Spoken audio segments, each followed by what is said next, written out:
रोजाना नए एपिसोड सबसे पहले सुनने के लिए हमारे चैनल को सब्सक्राइब कीजिए और इसके आगे का एपिसोड सुनने के लिए टेलीग्राम को ज्वाइन कीजिए। टेलीग्राम का लिंक डिस्क्रिप्शन में है। अभिनव, हम तो उस घड़ी को संभाल कर रखते ही, लेकिन वो हमारे हाथ ही नहीं आई। हमें अब तक लगता रहा कि वो घड़ी दिक्पाल के पास है।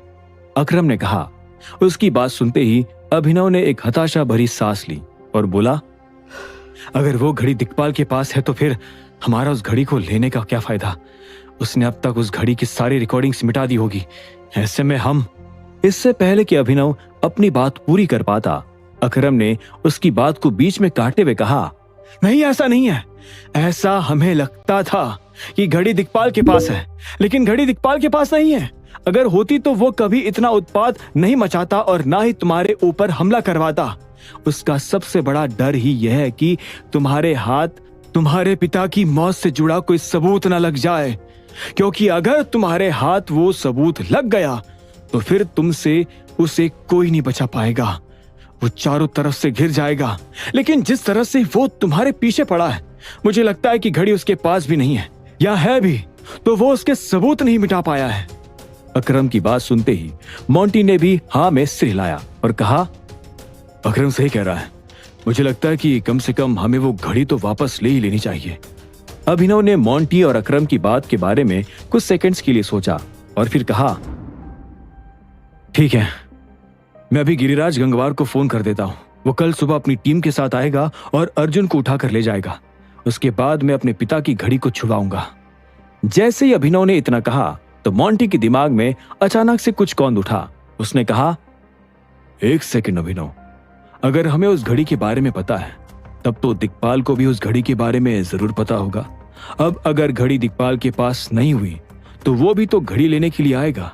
हाँ, तुम्हारा कहना सही है, लेकिन आज की तारीख में दिक्पाल अभिनव को ऑक्शन में हरा नहीं पाएगा। टाइगर के पास दिक्पाल से ज्यादा पैसा है, अकरम ने कहा। उसकी बात के जवाब में मोंटी तुरंत बोला, हाँ, लेकिन अगर उसने फिर भी फर्जी बोली लगाई और बिड बढ़ाता चला गया तो हमारा तो सारा पैसा खत्म हो जाएगा। तो हो जाने दो, मुझे फर्क नहीं पड़ता। मुझे अपने पिता की घड़ी वापस चाहिए। उसके लिए मुझे अपने आप को भी बेचना पड़े तो मुझे मंजूर है। कीमत कोई भी हो, मेरे पापा की घड़ी सिर्फ मेरी होगी, मेरी, अभिनव ने कहा। उसकी बात सुनकर अकरम और मोंटी दोनों ने हाँ में सिर हिला दिया। अभिनव की बात काटने की हिम्मत दोनों में से किसी में नहीं थी। तभी अभिनव अपनी जगह से खड़ा हुआ और उसने अकरम से कहा, अकरम, क्या तुम 2 मिनट के लिए मेरे साथ आ सकते हो? मुझे तुमसे कुछ बात करनी थी। अकरम ने यह सुनकर एक पल के लिए मोंटी को देखा और फिर कहा, हाँ बताओ। अभिनव ने हाँ में सिर हिलाया और उसके बाद अपने कमरे की तरफ बढ़ने लगा। अकरम भी उसके पीछे पीछे चला आ रहा था। कुछ देर के बाद जब अभिनव और अकरम अपने कमरे में पहुंचे तो अभिनव ने अलमारी खोली और उसमें से संजय गढ़वाल और विद्या की शादी की वो तस्वीर निकाली जिसमें एक आदमी खड़ा था। अभिनव ने वो तस्वीर अकरम को दिखाते हुए पूछा, तुम इस आदमी को जानते हो क्या? अकरम ने उस तस्वीर को ध्यान से देखा। तस्वीर काफी पुरानी हो चुकी थी, इसलिए उसमें उस आदमी का चेहरा साफ नहीं बल्कि धुंधला दिखाई दे रहा था। अकरम ने तस्वीर देखने के बाद कहा, नहीं। अच्छा, तो पापा ने या माँ ने कभी तुम्हारे सामने किसी आदमी का जिक्र किया? कोई ऐसा जो उनके काफी करीब हो, या फिर कोई ऐसा जो उन दोनों में से किसी के परिवार से ताल्लुक रखता हो? जैसे ही अकरम ने अभिनव के मुंह से यह सवाल सुना तो वो हिचक उठा। अभिनव ने देख लिया था कि अकरम इस सवाल को सुनकर सहज महसूस नहीं कर रहा था। ऐसे में उसने पूछा, क्या बात है, तुम परेशान से लग रहे हो? परेशान? नहीं, मैं परेशान नहीं हूं, बस कुछ याद आ गया, अकरम ने कहा और फिर एक गहरी सांस लेकर फिर से उस तस्वीर की तरफ देखने लगा। उसे देखते हुए अकरम ने कहा, अभिनव, इस पूरे ग्रुप में अगर तुम्हारे पिता की कोई सबसे करीब था तो वो राणा था। संजय जब गुड़गांव आया था तो उसकी सबसे पहले राणा से मुलाकात हुई थी। माफिया किंग को खड़ा करने का आइडिया भी राणा का ही था। उन दोनों के जुड़ जाने के बाद मैं उन दोनों से जुड़ा था। फिर हम तीनों की दोस्ती ऐसी हो गई थी कि पूछो मत। हम तीनों एक दूसरे से कभी कोई बात नहीं छुपाते थे। अभिनव ने जैसे ही अकरम के मुंह से ये बात सुनी तो उसे उम्मीद की एक किरण सी नजर आई। उसे लगा कि अब उसे अपने पिता की गुड़गांव से पहले की जिंदगी के बारे में कुछ पता चल जाएगा। उसने उम्मीद भरी नजरों से जब अकरम को देखा तो अकरम ने आगे कहा, लेकिन एक शाम है जो जो मेरी आंखों में आज भी ताजा है। उस शाम को मैं भी कभी भूल नहीं सकता। मैं, संजय और राणा, हम तीनों ने उस वक्त के गुड़गांव के एक भ्रष्ट नेता का करियर चौपट किया था। इस काम के हमें खूब पैसे भी मिले और दुआएं भी। तब हम तीनों पार्टी करने के लिए संजय के घर में बैठे थे। जब हम तीनों ने 2-2 पैक पिए तो मैं और राणा थोड़ा सा बहक गए। मैंने बातों बातों में संजय से पूछा। इतना कहते ही अकरम को वो शाम याद आ गई थी। उसे याद आया कि वो अपना ग्लास हाथ में लेकर एक बड़े से सोफे पर संजय के बगल में आकर बैठा और बोला, यार संजय, मान गए। जिस नेता से लोग आग तक मिलाने से डरते थे, तूने उसका गिरिबान पकड़कर पूरे गुड़गांव में उसका जुलूस निकाल दिया। ये सब मैंने अकेले थोड़ी किया, तुम दोनों भी तो मेरे साथ थे। संजय ने अपनी भारी और गंभीर आवाज में जवाब दिया। तब अकरम ने राणा को इशारे से अपने पास बुलाया। राणा भी संजय के पास आकर बैठा और बोला, हम तो तेरे साथ थे, पर अगर तू हमारे साथ नहीं होता तो हम जिंदगी में कभी ऐसा कुछ नहीं कर पाते। राणा की बात सुनकर संजय मुस्कुरा दिया। तभी राणा ने अकरम को कुछ इशारा किया और अकरम ने कहा, राणा, मुझे नहीं लगता कि यह काम किसी भी आदमी के बस का था। इसके लिए तो खून में आग होनी चाहिए। यह काम तो कोई ऐसा बेटा ही कर सकता है जिसकी मां ने अपने बच्चे को बचपन में पल्लू नहीं, पिस्तौल पकड़ा दी हो। जैसे ही अकरम ने इतना कहा तो संजय के कान खड़े हो गए। वो समझ गया था कि यह बात किस दिशा में जा रही थी, लेकिन इससे पहले कि वो कुछ कहता, राणा ने कहा, सच कह रहे हो अकरम मियां। जिस फौलादी संजय को आज हम देख रहे हैं, उसकी नसों में फौलाद बचपन से ही भरा गया होगा। थोड़ा थोड़ा, धीरे धीरे। तुम दोनों के पास कोई और बात नहीं करने को? संजय ने कड़ी सी आवाज में पूछा। यह सुनते ही अकरम ने कहा, नहीं, आज तो हम यही बात करेंगे और तुझे भी हमारे साथ यही बात करनी पड़ेगी। क्यों राणा? हाँ संजय, आज तो तुझे बताना ही पड़ेगा कि तू आखिर है कौन और आया कहां से। बाहर तेरे चाहने वालों को भले ही ये लगता हो कि तू कोई अवतार है, लेकिन हम जानते हैं कि तू इंसान की औलाद है और हर इंसान का इतिहास जरूर होता है। राणा ने कहा। संजय के चेहरे पर उसकी परेशानी साफ झलक रही थी। वो इन बातों से झुंझला उठा था। उसकी झुंझलाहट देख अकरम ने कहा, संजय, हम तेरे दोस्त हैं, तेरे भाई हैं, तेरे परिवार जैसे। हम तीनों के बीच कुछ नहीं छुपा है, कुछ भी नहीं। तो फिर तू हमसे ये बात क्यों छुपा रहा है? हाँ संजय, बताना, तू कौन है, कहां से आया है, तेरे माँ बाप कौन है, तू रहता कहां है, तेरा बचपन कहां बीता, तेरे भाई बहन कौन है? जैसे जैसे अकरम और राणा की जिद बढ़ती जा रही थी, संजय का दिमाग गर्म होता जा रहा था। वो या तो उन दोनों के मुंह को या फिर अपने कानों को हमेशा के लिए बंद कर लेना चाहता था, लेकिन वो दोनों रुकने का नाम नहीं ले रहे थे। बोल संजय, बोल, बोल संजय, बोल संजय, बोल संजय, बोल संजय, बोल। तभी संजय जोर से चिल्लाया। उसने अपने सामने रखी बंदूक उठाई और बिना सोचे समझे छत पर 3 गोलियां मार दी। छत पर लटका बड़ा सा झूमर सीधा उस टेबल पर आकर गिरा जिस पर उन तीनों की शराब रखी हुई थी। गोली और झूमर की आवाज सुनकर विद्या भी बाहर चली आई थी। राणा और अकरम हैरान हो गए थे। तभी संजय ने अकरम पर बंदूक तानते हुए कहा, अब अगर आगे एक शब्द भी मुंह से निकाला तो मैं भूल जाऊंगा कि तू मेरा परिवार है। Get out. मगर संजय, इससे पहले कि राणा अपनी बात पूरी कर पाता, संजय ने राणा पर बंदूक तानी और चिल्लाते हुए कहा, गेट आउट। यह सुनते ही राणा और अकरम अवाक रह गए। संजय ने अपनी ग्लास टेबल पर रखी और अपनी बंदूक लेकर किसी पागल हाथी की तरह कमरे की तरफ बढ़ने लगा। विद्या ने संजय से पूछा, संजय, संजय क्या हुआ?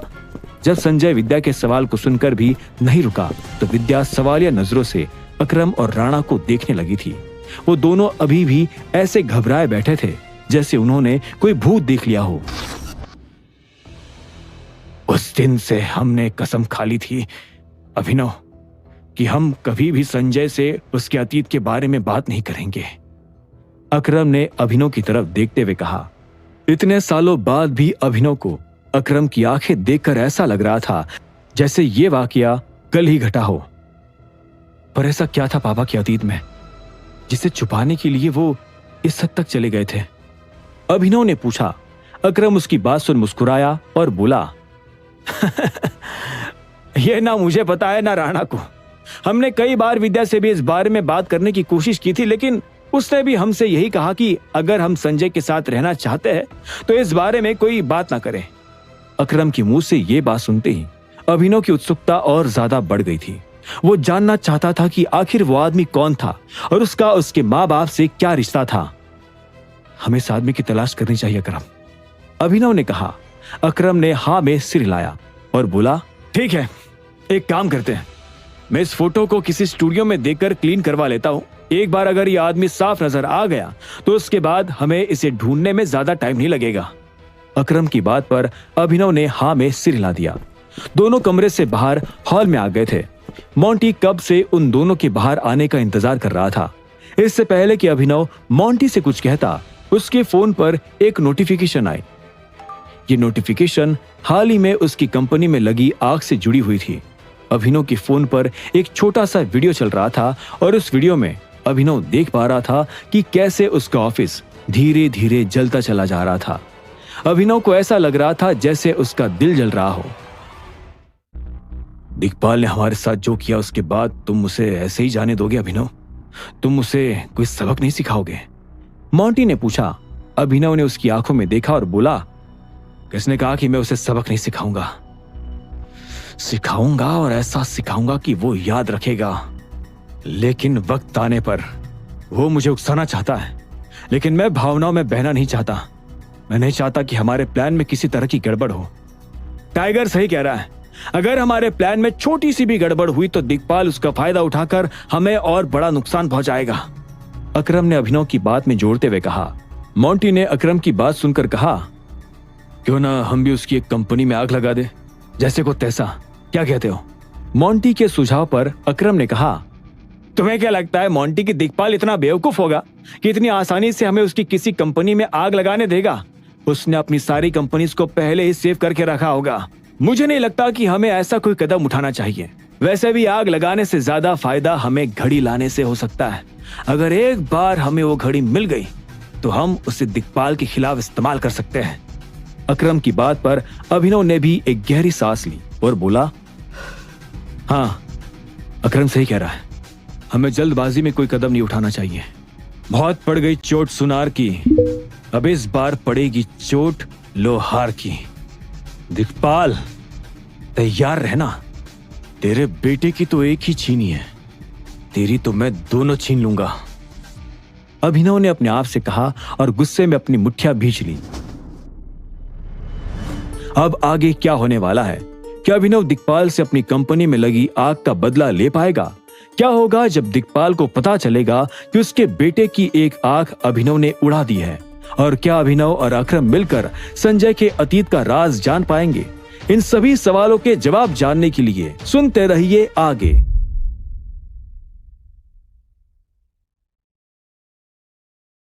अभिनव की बात सुनकर अकरम एक पल के लिए कंफ्यूज हुआ और बोला, क्या क्या छीनी है अभिनव? तुमने अर्जुन से ऐसा क्या छीना है जो तुम दिग्पाल से भी छीनने वाले हो? अकरम के सवाल पर अभिनव हल्का सा मुस्कुराया और बोला, अर्जुन फिलहाल एक आग से अंधा हो चुका है अकरम। मैंने उससे अनन्या पर गोली चलाने का बदला ले लिया है। अभिनव के मुंह से यह बात सुनकर अकरम की आंखें फटी की फटी रह गई। उसने एक पल के लिए मोंटी की तरफ देखा और फिर वापस अभिनव को देखकर कहा, तुमने सच में उसकी आंख में गोली मार दी? अभिनव ने हाँ में सिर हिलाया और कहा, हाँ, और फिलहाल उसके लिए इतना ही काफी है। अगर मैंने एक गोली और चलाई तो वो मर भी सकता है। खैर, उसे तो मैं गिरिराज से अरेस्ट करवा लूंगा, लेकिन तुम लोग कल के ऑक्शन के लिए आदमियों को तैयार रखना। अकरम ने अभिनव के ऑर्डर पर सिर हिलाया और कहा, मैं सब कुछ सेट कर दूंगा, तुम चिंता मत करो। अभी के लिए आराम करो, मैं भी अब निकलता हूं। अपनी बात खत्म कर अकरम अभिनव के घर से बाहर आ गया। इतने में मोंटी अभिनव के करीब आया और बोला, तुम्हें दिग्पाल को इस तरह जाने नहीं देना चाहिए अभिनव। अगर आज हमने कोई एक्शन नहीं लिया तो कल को वो हमारी किसी दूसरी कंपनी पर भी हमला कर डालेगा। और भले ही तुमने अर्जुन की आंख फोड़ी हो, लेकिन वो मैटर अनन्या का था। फिलहाल मैटर इमेजिंग सिक्योरिटीज का है। तुम दोनों को एक साथ क्यों जोड़ रहे हो? मोंटी की बात सुनकर अभिनव ने एक गहरी सांस ली। और उसे अपना दिल भारी होता हुआ महसूस हुआ। अपनी नजरें फेर कर वो सोचने लगा कि उसके रहते हुए भी इमेजिंग सिक्योरिटीज पर इतना बुरा हमला कैसे हो सकता था। आखिर अभिनव की बाकी कंपनीज की तरह उस कंपनी में इतनी सिक्योरिटी क्यों नहीं थी? अभिनव के मन में ये सवाल चुभते जा रहे थे।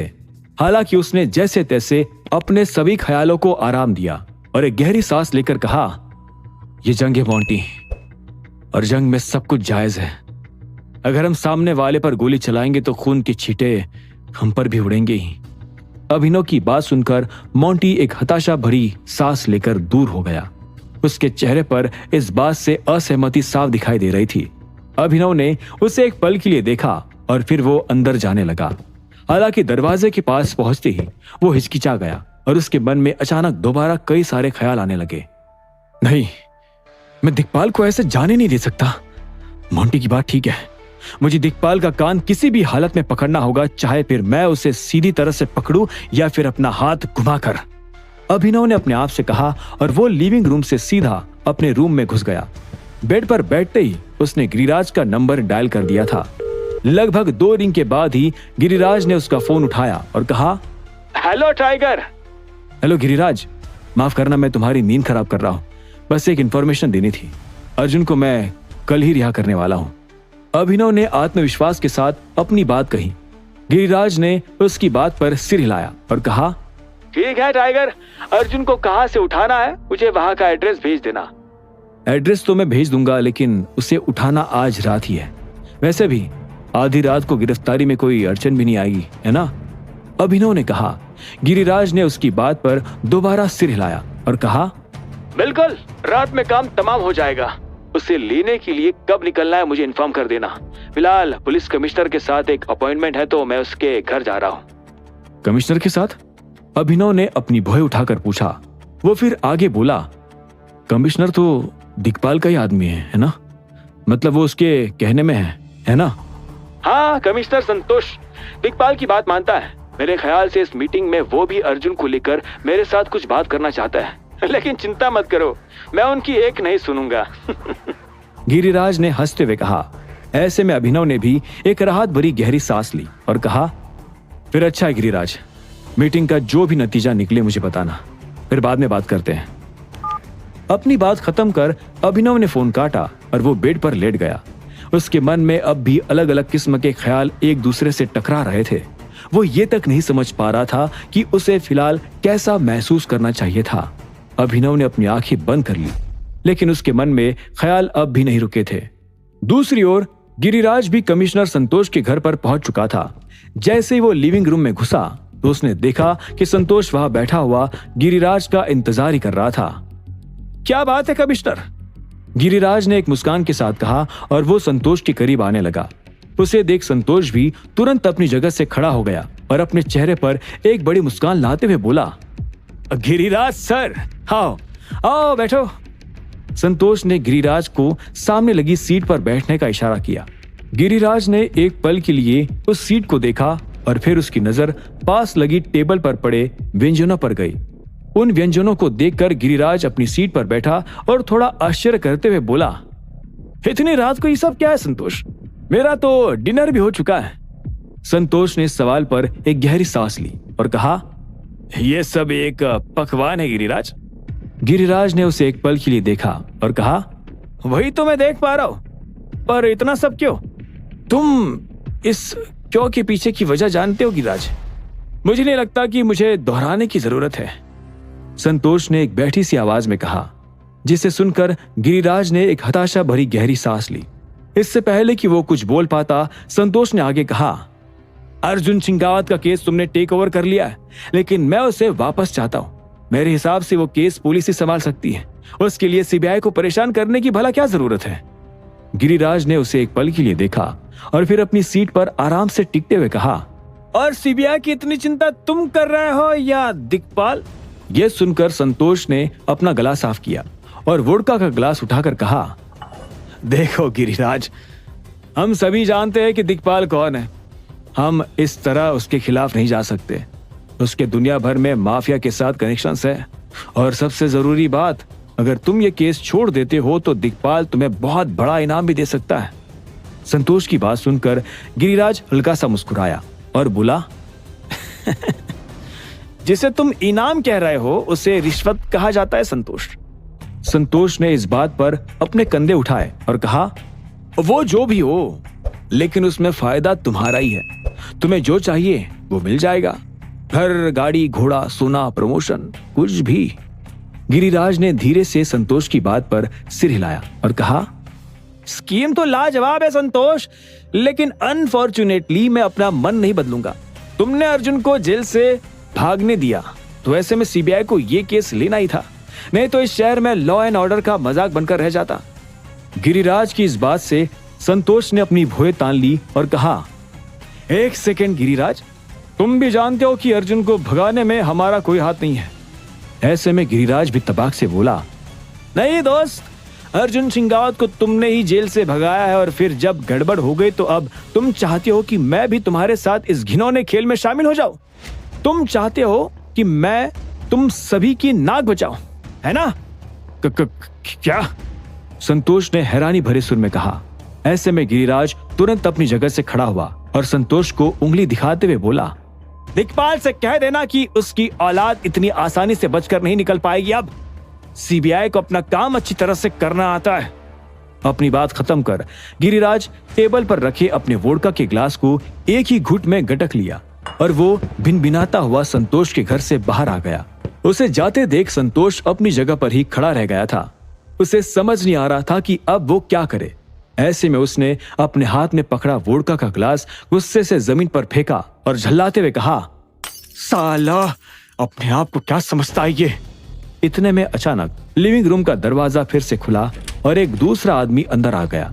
उसने एक पल के लिए संतोष को देखा और कहा, मैंने पहले ही कहा था कि ये तुम्हारी बात नहीं मानेगा। एक नंबर का सन की आदमी है ये। संतोष अपनी जगह से खड़ा हुआ और उस अनजान आदमी को देखकर बोला, अब हम क्या करें? जिस हिसाब से ये धमकी देकर गया है, मेरे ख्याल से जल्दी अर्जुन को उठा भी लेगा। संतोष की बात सुनकर उस आदमी ने एक पल के लिए कुछ सोचा और फिर अपनी मुट्ठी भींचते हुए कहा, कैसे भी करके गिरिराज को अपनी साइड करना ही पड़ेगा, फिर चाहे उसे लालच दो या फिर उस पर जोर आजमाओ।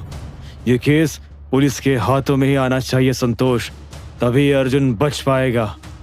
दूसरी तरफ दिक्पाल अपने ऑफिस में बैठा था, तभी उसका एक आदमी अंदर आ गया। यह आदमी वही था जिसे दिक्पाल ने अभी अभी एक काम पर लगाया था। बॉस, इमेजिंग सिक्योरिटीज तो जलकर राख हो गई है। दिक्पाल ने उसकी बात पर सिर हिलाया और कहा, और जो मैंने तुम्हें दूसरा काम बताया था उसका क्या हुआ? वो खबर सुनकर अकरम ने कुछ किया या नहीं? दिक्पाल के सवाल पर उसके आदमी ने सिर हिलाया और कहा, किया ना बॉस। अकरम खबर सुनकर लगभग 1 घंटे पहले ही अपने घर से सीधा टाइगर के घर के लिए निकल गया था। यह सुनकर दिक्पाल के चेहरे पर एक मुस्कान आ गई। उसे यह जानकर अच्छा लगा कि उसका यह नया प्लान काम कर रहा था। इतने में उसके सामने खड़े आदमी ने थोड़ा कंफ्यूज होते हुए पूछा, बॉस, एक सवाल पूछ सकता हूं? हम ये सब प्लानिंग क्यों कर रहे हैं अभी? मेरा मतलब, हमें पहले अर्जुन बॉस को बाहर निकालने के बारे में सोचना चाहिए, नहीं? दिक्पाल ने उस आदमी की बात पर एक गहरी सांस ली और कहा, पहली बात तो ये कि आज के बाद तू मुझे नहीं बताएगा कि क्या करना है। तूने अभी अभी एक अच्छी खबर लाकर दी है, इसलिए मैं ज्यादा गुस्सा नहीं कर रहा हूं। दूसरी बात, मेरा ये प्लान सीधा अभिनव के साइकोलॉजी पर हमला कर रहा है। जब उसे पता लगेगा कि उसके बाप की घड़ी किसी ऑक्शन में नीलाम होने वाली है, तो वो कुत्तों की तरफ हाथ दौड़ा चलाएगा। और चूंकि ये खबर उसे अकरम ने दी होगी, इसलिए अभिनव इस बात पर शक भी नहीं करेगा। देखना, उस घड़ी को पाने के लिए वो अपना सब कुछ दांव पर लगा देगा और आखिरी पल तक उसे यह एहसास नहीं होगा कि वो घड़ी नकली है। यह सुनकर दिक्पाल के सामने खड़ा हुआ आदमी हैरान हो गया और बोला, नकली? तो फिर असली घड़ी कहाँ है बॉस? वो हमारे पास है क्या? दिक्पाल ने इस सवाल पर ना में सिर हिलाया और कहा, असली घड़ी मेरे पास होती तो मजा ही आ जाता। कहीं से सुनने में आया है कि संजय गढ़वाल ने उस घड़ी में बहुत सी चीजें छिपा कर रखी थी। मैं तो उसके मरने वाले दिन ही उस घड़ी को लेने वाला था, लेकिन उस साले राणा की वजह से वो घड़ी मेरे हाथ नहीं लग पाई। पर छोड़ो, अगर अभिनव ऑक्शन में जा रहा है तो असली घड़ी उसके पास भी नहीं होगी। हमें बस किसी भी तरह उसे इस ऑक्शन के नाम पर भटकाना है। ऑक्शन के लिए अभिनव का कल शाम को अपने घर से बाहर निकलना जरूरी है, ताकि फिर हम धावा बोल सके। दिक्पाल ने अपनी बात खत्म की ही थी कि इतने में उसका फोन बजने लगा। स्क्रीन पर कमिश्नर संतोष का नाम देखकर दिक्पाल ने एक गहरी सांस ली और उसे उठा लिया। उधर से संतोष ने थोड़ा घबराते हुए कहा, दिक्पाल, वो सीबीआई वाले हमें केस वापस देने की मूड में नहीं है, उस पर अब दबाव ही बनाना पड़ेगा। यह सुनकर दिक्पाल ने एक पल के लिए कुछ सोचा और फिर कहा, ठीक है, उसको भी देख लेंगे, लेकिन मुझे किसी भी तरह कल रात अर्जुन को अभिनव के पैलेस से बाहर निकालना है। ऐसा भी हो सकता है कि हम अर्जुन को भी बाहर निकाल ले और फिर उस सीबीआई के डायरेक्टर को भी घेर ले, है ना? एक ही समय पर एक साथ सब कुछ हो जाएगा। संतोष ने इस बात पर अपना सिर हिलाया और कहा, हाँ दिक्पाल, हो तो सकता है। ठीक है, फिर ये काम तुम मुझ पर छोड़ दो, मैं उसे देख लूंगा। दिक्पाल ने आत्मविश्वास के साथ कहा। उसे अपने प्लान पर पूरा भरोसा था। अब आगे क्या होगा? क्या अभिनव को पता लग पाएगा कि ऑक्शन में बिकने वाली घड़ी नकली है? और क्या उसके पीठ पीछे दिक्पाल अर्जुन को बचा पाएगा? और क्या वो लोग गिरिराज पर इस केस को छोड़ने का दबाव बना सकेंगे? क्या होंगे इन सभी सवालों के जवाब? जानने के लिए सुनते रहिए आगे। लेकिन मेरा एक सवाल था, अर्जुन को वापस लाने के बाद क्या आप उसे अपने पास रखने वाले हो या फिर उसे पुलिस के हवाले कर दोगे? संतोष ने दिक्पाल से पूछा। इस सवाल के बारे में दिक्पाल ने खुद नहीं सोचा था। ये एक पेचीदा मसला था। ऐसे में दिक्पाल ने अपने दिमाग पर जोर डालते हुए कहा, मैं उसे पुलिस की हिरासत में रखने का रिस्क नहीं ले सकता। वैसे भी ये केस अब तुम्हारे हाथ में तो है भी नहीं। ऐसे में पहले तुम केस अपने हाथ में लो, उसके बाद मैं अपने बेटे को तुम्हारे हवाले करूंगा। वो गिरिराज मेरे बेटे के साथ क्या कर देगा किसे पता। हाँ, बात तो सही है। ठीक है, मैं सीबीआई के डायरेक्टर को एक और बार बनाने की कोशिश करके इस केस को फिर से अपने हाथ में ले लूंगा। एक बार सीबीआई के डायरेक्टर ने कह दिया तो उसके बाद हमें कोई दिक्कत नहीं होगी, संतोष ने कहा। दिक्पाल ने भी उसकी बात पर हाँ में सिर हिलाया और बोला, बढ़िया। और हाँ, तुम जरा ध्यान रखना, ऐसा कोई सबूत हमारे पीछे नहीं छूटना चाहिए जिससे अभिनव या उसकी टीम का कोई भी आदमी हमारे खिलाफ इस्तेमाल कर सके। हमें इस बार बहुत फूंक फूंक कर कदम रखने होंगे। आप चिंता मत करो, वो सब मैं देख लूंगा। जब संतोष ने ये कहा तो दिक्पाल ने एक गहरी सांस ली और फिर फोन काट दिया। उसके बाद उसने अपने सामने खड़े आदमी की तरफ देखा और कहा, अपने आदमी तैयार करो, जैसे ही ऑक्शन शुरू होगा हम यहाँ से निकल जाएंगे। उधर जब दिक्पाल ऑक्शन में जाने की तैयारी कर रहा था, तब इधर अम्मा जी के तीनों पोते पुखराज, अधिराज और ऋषिराज गुस्से में उबलते हुए अपने घर पहुंच चुके थे। ऋषिराज ने जैसे ही अम्मा जी को देखा तो उसने कहा, अच्छा खासा दामोदर का काम तमाम होने वाला था, फिर बीच में। इससे पहले कि ऋषिराज अपनी बात पूरी कर पाता, इतने में अम्मा जी ने उसे घूरते हुए देखा। अम्मा जी की बड़ी बड़ी डरावनी सी आंखें देखकर ऋषिराज चुप हो गया था। पुखराज समझ गया था कि इस वक्त अम्मा जी का पारा गर्म था। ऐसे में वो शांति से अम्मा जी के पास आया और बोला, क्या बात है दादी, क्या वो सच में लौट आए हैं? अम्मा जी ने उसके सवाल के जवाब में पुखराज को सिर्फ एक न्यूज क्लिपिंग दिखाई जिसमें ये खबर छपी थी कि टाइगर को किंग ऑफ द वर्ल्ड का अवार्ड मिल गया था। उस खबर को देख तीनों पोते हैरान हो गए थे। ऐसे में अधिराज ने कहा, अब आगे क्या करना है? क्या करना है? अभी गुड़गांव चलते और टाइगर को ठोकाते हैं, ऋषिराज ने तैश में कहा। अम्मा जी ने उसे देखा और फिर अधिराज की तरफ देखते हुए बोली, मैं मानती हूँ कि हम दिन रात बंदूकों के बीच रहते हैं, लेकिन बंदूकों के बीच रहने में और बंदूक को चलाने में जमीन आसमान का फर्क है। अगर मैं इसे अपने हाथों से मार पाती तो आज हमें ये दिन ना देखना पड़ता। अम्मा जी की बात के समर्थन में जगदीश बोला, माँ सही कह रही है, इसलिए हमने ये काम दिक्पाल को दे दिया है। वैसे भी टाइगर और उसके बीच की लड़ाई के बारे में सारा अंडरवर्ल्ड जानता है। ऐसे में सांप भी मर जाएगा और लाठी भी नहीं टूटेगी। पर दादी, मुझे एक बात समझ में नहीं आ रही है, हम टाइगर से इतना डर क्यों रहे? आखिर उसकी हमारे सामने औकात क्या है? अधिराज ने पूछा। इससे पहले कि अम्मा जी उसके सवाल का जवाब दे पाती, इतने में उन्हें खिड़की के बाहर से कुछ हेलीकॉप्टर्स के उड़ने की आवाज आने लगी। अम्मा जी ने और बाकी लोगों ने पलटकर देखा तो पाया कि हेलीकॉप्टर्स उनके घर के आंगन में उतरे और उनमें से 10-12 लोग बाहर निकल आए। उन लोगों को देखते ही अम्मा जी के होश उड़ गए थे। कुछ ही सेकंड्स में वो सारे आदमी अपने लीडर के साथ अम्मा जी के घर के हॉल में पहुंच चुके थे। उस लीडर को देखते ही अम्मा जी ने कहा, कनाडा के सबसे बड़े माफिया ग्रुप पैंथर ग्रुप के लीडर मिस्टर जेसन पैंथर आज यहाँ कैसे? क्या करूं अम्मा जी, मौका ही ऐसा था कि आना पड़ा। जेसन ने कहा और अपने एक आदमी को इशारा किया। वो आदमी अपने साथी के साथ आगे आ गया। उसके हाथ में एक बड़ा सा शानदार फूलों का गुलदस्ता था। जेसन ने अपने आदमी के हाथ से गुलदस्ता लिया और अम्मा जी की तरफ बढ़ाते हुए कहा, मुझे खबर मिली है कि संजय जी का बेटा टाइगर लौट आया है। आपके परिवार में इतने सालों के बाद खुशी का मौका आया है।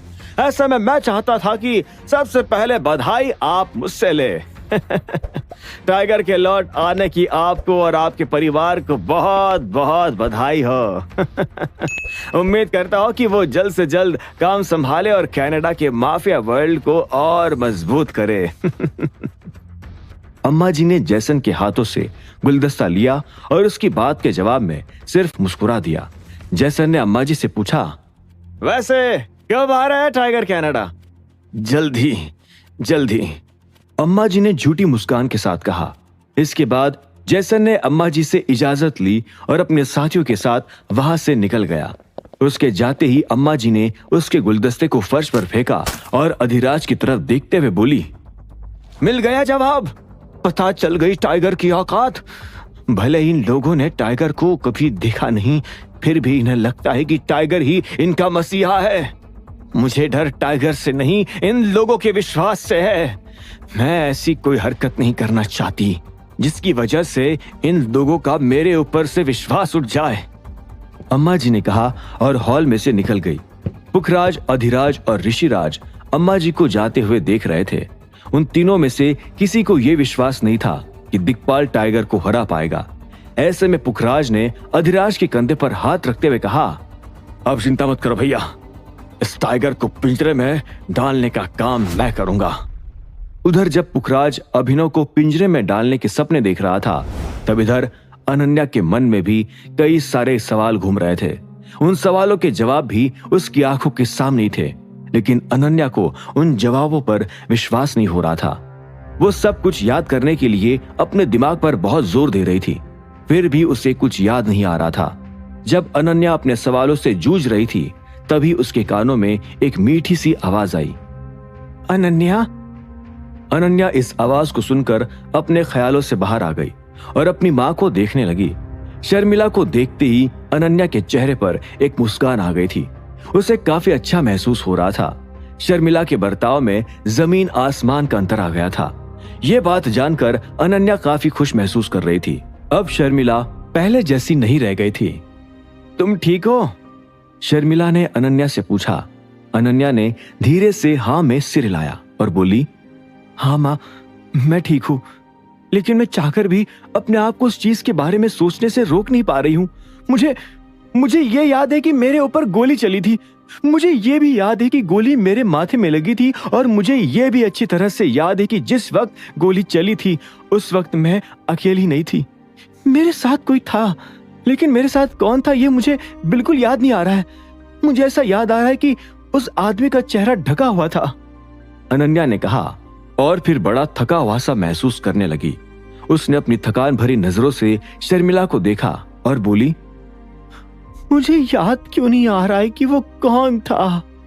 शर्मिला उसके इस सवाल के जवाब में मुस्कुराई और फिर धीरे से अनन्या का हाथ अपने हाथ में लेकर उसे सहलाते हुए बोली, आ जाएगा, आज नहीं तो कल तुम्हें सब कुछ याद आ जाएगा। भगवान पर भरोसा रखो, और फिर डॉक्टर ने भी तो कहा है ना कि तुम्हें जल्द ही सब याद आ जाएगा, इसलिए अपने छोटे से दिमाग पर इतना जोर मत डालो। अनन्या ने शर्मिला की बात पर हाँ में सिर हिला दिया, लेकिन अंदर ही अंदर वो काफी परेशान महसूस कर रही थी। उसे बहुत चिंता हो रही थी। उसे तो ये भी याद नहीं आ रहा था कि उसकी अभिनव से शादी कब हुई और उन दोनों का डिवोर्स कब हुआ। जब अनन्या का अपने ही ख्यालों से दम घुटने लगा तो उसने शर्मिला से कहा, माँ, मुझे यहाँ बहुत बेचैनी से महसूस हो रही है। क्या मैं थोड़ी देर बाहर वॉक के लिए जा सकती हूँ अकेले? शर्मिला ने हाँ में सिर हिलाया और बोली, हाँ, तुम्हें जहां मन करे वहां जाओ, बस अपने दिमाग पर ज्यादा जोर मत देना। जब भगवान इतना सब ठीक किया है तो वो आगे भी सब ठीक ही करेगा। शर्मिला की बात सुनकर अनन्या के चेहरे पर मुस्कान आ गई। उसे भी भगवान पर पूरा भरोसा था। कुछ देर के बाद अनन्या कॉरिडोर में अकेले चल रही थी। उसे ये तो नहीं पता था कि उसे जाना कहाँ है, लेकिन वो ये जरूर जानती थी कि वो जल्द से जल्द हॉस्पिटल से बाहर निकलना चाहती थी। ऐसे में वो तुरंत हॉस्पिटल के मेन गेट से बाहर आ गई और उसने अपने लिए एक टैक्सी बुक कर ली। भैया, किसी भी कॉफी शॉप पर ले चलो प्लीज। ड्राइवर ने हाँ में सिर हिलाया और गाड़ी आगे बढ़ाना शुरू कर दी। इधर अनन्या ने अपनी ठोड़ी गाड़ी की खिड़की के मुड़ेर पर टिकाई और सड़क किनारे बनी ऊंची ऊंची इमारतों को देखने लगी। उसे वो इमारतें देखी देखी सी लग रही थी। कई सारी इमारतें तो उसे याद भी आ गई थी। जब काफी देर तक हवा खाने के बाद अनन्या थक गई तो उसने अपनी आंखें बंद की और सीट पर सिर टिकाकर बैठ गई। अब उसे थोड़ा बेहतर महसूस हो रहा था। कम से कम मैं दुनिया देख तो सकती हूँ, अनन्या ने अपने आप से कहा और मन ही मन भगवान का धन्यवाद दिया। कुछ देर के बाद ड्राइवर ने गाड़ी एक कोने में रोकी और कहा, मैडम, आ गई गुड़गांव की सबसे बेस्ट कॉफी शॉप। उसकी बात सुनते ही अनन्या ने अपनी आंखें खोल ली। वो गाड़ी से उतरी, उसने ड्राइवर को पैसे दिए और फिर कॉफी शॉप को देखने लगी। उसे कॉफी शॉप भी जानी पहचानी सी लग रही थी। कॉफी शॉप की तरफ बढ़ते हुए जैसे ही अनन्या ने दरवाजा खोलने के लिए अपना हाथ आगे बढ़ाया तो इतने में दरवाजा अंदर से खुला और अभिनव कॉफी शॉप से बाहर निकल आया। अभिनव को देखते ही अनन्या के मन में ढेर सारी तस्वीरें एक साथ घूमने लगी। वो इतनी तेजी से घूम रही थी कि अनन्या उनमें से किसी भी तस्वीर को ठीक से नहीं देख पा रही थी। अचानक से अनन्या को अपने सिर में बहुत तेज दर्द महसूस हुआ और उसे चक्कर आने लगे। फिर भी उसने हिम्मत की और एक कदम आगे बढ़ाया। सड़क पर बजते गाड़ियों के हॉर्न की आवाज सुनकर अनन्या को ऐसा लग रहा था जैसे ये हॉर्न उसके कानों में बज रहा हो। उसने पलटकर देखा तो पाया कि उसकी टैक्सी के पीछे एक और गाड़ी आकर खड़ी हो गई। अनन्या को ना जाने क्यों ऐसा लगा कि वो फिर से अपनी टैक्सी में जाकर बैठ जाए, लेकिन इससे पहले कि वो एक और कदम उठा पाती उसके पैर लड़खड़ा गए और वो बेहोश हो गई। कुछ देर के बाद जब अनन्या की आंखें खुली तो उसने पाया कि उसकी आंखों के सामने एक आदमी खड़ा था। वो आदमी और कोई नहीं बल्कि उसका एक्स हस्बैंड अभिनव था। अनन्या और कहीं नहीं बल्कि अभिनव के बाहों में थी। इससे पहले कि अनन्या गिर पाती अभिनव ने उसे संभाल लिया था। उसे ये तो नहीं पता था कि अनन्या को क्या हुआ था और वो वहां कैसे पहुंची थी, लेकिन उसने अनन्या को गिरते हुए देख लिया था। अनन्या अपनी बड़ी बड़ी आंखों को बार बार झपकाते हुए अभिनव को देख रही थी। शायद वो ये समझने की कोशिश कर रही थी कि अभी हुआ क्या था। तुम ठीक हो? अभिनव ने बड़े प्यार से अनन्या से पूछा। अनन्या की ऐसी हालत देखकर अभिनव का गला भर आया था, लेकिन वो खुद रोकर अनन्या को कमजोर नहीं करना चाहता था। अनन्या के दिल में भी अभिनव को देखकर कुछ हलचल सी हो रही थी।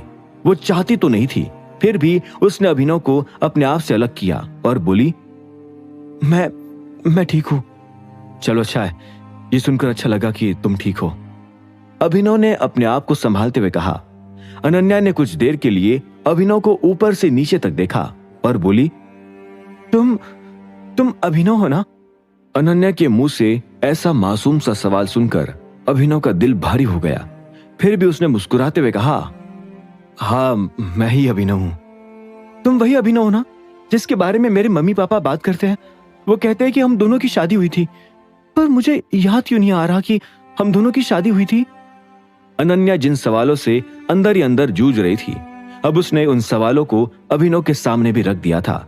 इससे पहले कि अभिनव इस बात का कोई जवाब दे पाता, अनन्या ने कहा, कहीं ऐसा तो नहीं कि तुम सब लोग मिलकर झूठ बोल रहे हो? कहीं ऐसा तो नहीं कि तुम सब मिलकर अपने फायदे के लिए मुझसे कुछ छिपा रहे हो?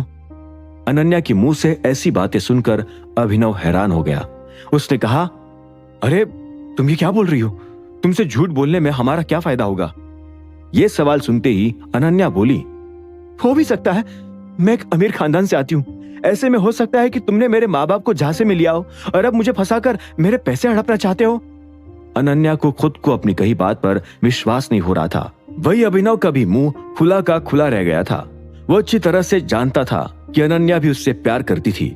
ऐसे में अनन्या को इस हाल में देखकर अभिनव को उस पर तरस आ रहा था। अब आगे क्या होने वाला है? क्या अभिनव अनन्या की खोई हुई याददाश्त वापस ला पाएगा? क्या पुखराज अभिनव को ठिकाने लगा पाएगा? और क्या दिक्पाल अर्जुन को छुड़वा पाएगा? इन सभी सवालों के जवाब जानने के लिए सुनते रहिए आगे। पल के लिए अनन्या को तरस भरी नजरों से देखा और कहा, देखो, मैं जानता हूं कि ये वक्त तुम्हारे लिए थोड़ा मुश्किल है अनन्या, लेकिन सब ठीक हो जाएगा। तुम इस बात पर फिलहाल विश्वास करोगी नहीं, लेकिन तुम्हारी जान कहीं ना कहीं मैंने ही बचाई है। अभिनव को ये बोलते वक्त अच्छा नहीं लग रहा था। उसे ऐसा महसूस हो रहा था मानो वो अनन्या के ऊपर किया कोई एहसान जता रहा हो। मगर अनन्या ने जिस तरह का इल्जाम उसके ऊपर लगाया था, उससे अभिनव भी अपने दिल में दबी बात को बाहर निकालने से रोक नहीं पाया था। दूसरी तरफ अनन्या ने उसकी बात सुनकर एक गहरी सांस ली और तुरंत अपनी नजरें फेरते हुए कहा, नहीं, तुमने मेरी जान नहीं बचाई। वो कोई और था। तुम बस पता नहीं कैसे हॉस्पिटल में खड़े थे। तुम मेरे हस्बैंड नहीं हो सकते अभिनव। हमारी कभी शादी हुई ही नहीं। ऐसा नहीं हो सकता। अनन्या फिलहाल इस बात को हजम करने के लिए तैयार नहीं थी कि जो आदमी हादसे के वक्त उसके साथ था और जो उसे हॉस्पिटल लेकर आया था, वो अभिनव ही था। अभिनव भी अनन्या की हालत समझ सकता था। वो उसे पूरी बात समझाना चाहता था, लेकिन वो जानता था कि अनन्या की कमजोर मेमोरी पर अभी इतना बोझ डालना अच्छा नहीं होता। ऐसे में उसने एक गहरी सांस ली और कहा, ठीक है, लेकिन कम से कम इन बातों पर फिलहाल ज्यादा मत सोचो। प्लीज, तुम अपने मन में गलत फहमियों को पनपने दे रही हो, जो कि अच्छा नहीं है। ऐसे में हो सकता है कि तुम्हें अपनी मेमोरी रिकवर करने में मुश्किल हो। अभिनव की बात सुनकर अनन्या ने उसे एक पल के लिए देखा और अपना थूक निकल कर कहा, देखो, मुझे क्या सोचना है और क्या नहीं, ये मैं डिसाइड कर लूंगी। अपनी बात खत्म कर अनन्या नजरें चुराते हुए कॉफी शॉप के अंदर घुसने लगी। उसे जाते देख अभिनव अचानक फिर से बोला, और प्लीज यहां से वापस हॉस्पिटल जल्दी चली जाना, तुम्हें आराम की जरूरत है। अनन्या अभिनव की बात सुनकर अचानक रुक गई और पलटकर उसे देखने लगी। ऐसे में अभिनव भी उसे देखकर हल्का सा मुस्कुराया और बोला, बाय, फिर मिलते हैं। और वो वहां से बाहर निकलकर अपनी गाड़ी के पास जाने लगा। अनन्या उसे जाते हुए देख रही थी। अभिनव को देखकर उसके दिल में एक अजीब सी हलचल हो रही थी, एक ऐसी हलचल जो उसे पहले भी कई बार हुई थी। और ऐसा क्यों हो रहा था, वो इसकी वजह नहीं जानती थी। गाड़ी में बैठते ही अभिनव ने एक गहरी सांस ली और अपने मन में चल रहे अनन्या के ख्यालों पर एक पल के लिए लगाम लगा दी। उसे फिलहाल दूसरी और भी जरूरी बातों पर ध्यान देना था। क्योंकि अब अनन्या लगभग स्वस्थ थी, इसलिए अभिनव के सिर से उसकी एक चिंता कम हो गई थी। अब कैसे भी करके पापा की उस घड़ी को लेना है। अगर उसमें कुछ रिकॉर्डिंग हुई तो वो दिक्पाल के खिलाफ काम आ सकेगी। अभिनव ने अपने आप से कहा और गाड़ी स्टार्ट कर ली। उसका फिलहाल पहला मकसद था अपने पिता की सिल्वर घड़ी को पाना और दूसरा मकसद था उसे दिक्पाल के हाथ ना लगने देना। अभिनव को ऐसे में बहुत सावधानी से काम लेना था। साथ ही उसे ये भी लग रहा था कि दिक्पाल को अर्जुन की लोकेशन पता थी। उसने अपने बेटे के लिए गुड़गांव और एनसीआर का एक एक कोना तो छान ही लिया था, और जब उसे अर्जुन वहां भी नहीं मिला तो उसका शक अब टाइगर के पैलेस पर ही जाने वाला था। अभिनव जानता था कि दिक्पाल अपने बेटे को लेकर फिलहाल काफी गंभीर था। अगर वो अर्जुन के लिए इमेजिंग सिक्योरिटीज को खत्म कर सकता था तो फिर उसके लिए और नीचे गिर जाना बहुत बड़ी बात नहीं थी। लेकिन क्या दिक्पाल को पता होगा कि उसका बेटा फिलहाल किस हाल में है? कहीं उसने इमेजिंग सिक्योरिटीज को इसलिए तो नहीं जला डाला? अभिनव ने अपने आप से पूछा। उसने फिर तुरंत अपनी जेब में से फोन निकाला और मोंटी को फोन मिला दिया। दूसरी रिंग पर ही मोंटी ने उसका फोन उठाया और कहा, अभिनव, सब ठीक है? मोंटी, मुझे एक बात बताओ। मैंने तुमसे और अकरम से कहा था ना कि दिक्पाल के ऊपर नजर रखने के लिए एक जासूस रखो। अभिनव ने सीधा मुद्दे पर आते हुए पूछा। इस सवाल पर मोंटी ने हाँ में सिर हिलाया और कहा, हाँ, तुमने कहा तो था, बताओ क्या हुआ? अभिनव ने एक गहरी सांस ली और कहा, मुझे कुछ कंफर्म करना है। उस जासूस को अभी के अभी मेरे घर पर लेकर आओ, थोड़ा अर्जेंट है। ठीक है, मैं आता हूँ। मोंटी ने कहा और फोन काट दिया। अभिनव भी अपना फोन नीचे रखते हुए कुछ सोचने लगा। उसे महसूस हुआ कि अगर उसका शक सही था तो वो कहीं ना कहीं दिक्पाल के किसी जाल में फंसता जा रहा था। ऐसे में उसे तुरंत अपने कदम रोककर सतर्क होने की जरूरत थी। इतने में अचानक उसका फोन फिर से बजने लगा। इस बार स्क्रीन पर नाम अलायना का था। अभिनव उसे देखकर एक पल के लिए हिचकिचाया और फिर उसने वो फोन उठा लिया। हेलो नंदिता, अभिनव ने कहा। उधर से अलायना ने एक गहरी सांस ली और फिर कहा, ये मैं क्या सुन रही हूँ अभिनव? इमेजिंग सिक्योरिटीज के साथ ही क्या, कैसे? मुझे आज भी याद है जब मैं तुमसे वहां मिलने आया करती थी। तुम्हारा वहां ऑफिस छोटा था, ज्यादा आलीशान भी नहीं था, लेकिन फिर भी मुझे वहां जितना अपनापन महसूस हुआ करता था वो आज तक कहीं और नहीं हुआ। वो कंपनी तुम्हारे दिल के बहुत करीब थी ना? अलायना की बात सुनकर अभिनव ने एक हताशा भरी गहरी सांस ली और कहा, ऐसा लग रहा है नंदिता कि मैं अपनी जिंदगी के एक जरूरी हिस्से को खो चुका हूं। मैंने वहीं से सारी शुरुआत की थी, बहुत कुछ सीखा था। इमेजिंग सिक्योरिटीज की बात अलग थी यार। मुझे इतना दुख हो रहा है कि मैं शब्दों में उसे बता नहीं सकता, लेकिन इस वक्त मेरे पास शोक मनाने का भी वक्त नहीं है। दिक्पाल यही चाहता है कि किसी तरह से इस हादसे से मेरा ध्यान भटक जाए और फिर मौका देखकर वो मुझ पर भी हमला कर दे, लेकिन मैं ऐसा होने नहीं दे सकता। अलायना ने अभिनव की बात पर सिर हिलाया और कहा, तुम्हारा हौसला देखकर बहुत अच्छा लग रहा है। हम सभी तुम्हारे साथ हैं अभिनव। फिलहाल तुम्हें जो ठीक लगे उस पर ध्यान दो। दिक्पाल को उसके किए की सजा तो बाद में मिलेगी ही। अलायना की बात पर अभिनव ने हाँ में सिर हिलाया और कहा, हाँ, आज शाम मुझे एक ऑक्शन में जाना है। उस ऑक्शन के खत्म होते ही फिर मैं एक और कमबैक भी सोचूंगा। एक तरफ दिक्पाल की इमारत तबाह होगी और दूसरी तरफ इमेजिंग सिक्योरिटीज वापस से एक नए रूप में उभर कर आएगी। अभिनव का आत्मविश्वास देखकर अलायना मुस्कुराई और बोली, ये हुई ना बात। वैसे तुम बुरा ना मानो तो क्या मैं एक बात पूछ सकती हूँ? अलायना का सवाल सुनकर अभिनव एक पल के लिए हिचकिचाया और फिर बोला, तुम्हारा ये सवाल अनन्या से जुड़ा हुआ है ना? अलायना ने तुरंत हाँ में सिर हिलाया और कहा, हाँ, मुझे मोंटी ने बताया कि अब वो ठीक है। अभिनव ने एक गहरी सांस ली और बोला, हाँ, वो अब इतनी ठीक तो हो चुकी है जितना उसे होना चाहिए था। अच्छा, वो कभी मिले तो उससे मेरा हाय कहना। अलायना ने कहा। यह सुनकर अभिनव ने एक गहरी सांस ली और बोला, ठीक है, मैं तुमसे बाद में बात करता हूं, फिर बाय। और उसने तपाक से फोन काट दिया। अलायना ने जब अभिनव से कहा कि वो अनन्या को उसका हाय कहे तो अभिनव को अचानक अपने दिल में बहुत तकलीफ हुई। उसे एक पल के लिए लगा कि अलायना तो दूर की बात, अनन्या ने अभिनव तक को पहचानने से इनकार कर दिया था। हे भगवान, प्लीज उसकी मेमोरी जल्द से जल्द रिकवर हो जाए, अभिनव ने अपने मन ही मन कहा। भले ही अनन्या ये जान चुकी थी कि अभिनव टाइगर था, लेकिन अभिनव को इस बात से भी कोई ऐतराज नहीं था। वो सिर्फ यही चाहती थी कि अनन्या की मेमोरी किसी तरह रिकवर हो जाए और उससे सब कुछ याद आ जाए। फिर आगे जो भी होता उसे अभिनव खुद संभाल सकता था। कुछ मिनटों बाद गाड़ी को गैरेज में खड़ी करके अभिनव नीचे उतरा और अपने घर की तरफ बढ़ने लगा। उसने देखा कि मोंटी की गाड़ी भी वहीं खड़ी थी। लगता है मोंटी उस जासूस को लेकर आ गया है, अभिनव ने अपने आप से कहा और वो घर के अंदर घुस गया। लिविंग रूम में पहुंचते ही उसके कदम अचानक थम गए। वहां मोंटी तो बैठा ही था, लेकिन उसके साथ डॉन भी मौजूद था। अभिनव को आते देख डॉन तुरंत अपनी जगह से खड़े होते हुए बोला, बॉस। अभिनव ने एक पल के लिए उसे देखा और फिर वापस मोंटी को देखकर कहा, तुमने जासूसी के काम पर डॉन को लगाया था? मोंटी ने इस सवाल पर हाँ में सिर हिलाया और बोला, जासूसी का काम बहुत पेचीदा है, इसलिए मैंने उसी बंदे को चुना जिस पर हम आंख बंद करके भरोसा कर सकते हैं। मोंटी की बात पर अभिनव ने सिर हिलाया और फिर डॉन को इशारा करते हुए कहा, बैठो डॉन। डॉन वापस अपनी जगह पर बैठ गया और बोला, बताइए बॉस, क्या कंफर्म करना है आपको? और उस दिन क्लब में कोई प्रॉब्लम तो नहीं हुई थी? अभिनव ने तुरंत ना में सिर हिलाया और कहा, क्लब में कोई प्रॉब्लम नहीं हुई थी, पर तुम अभी इस बात को छोड़ो।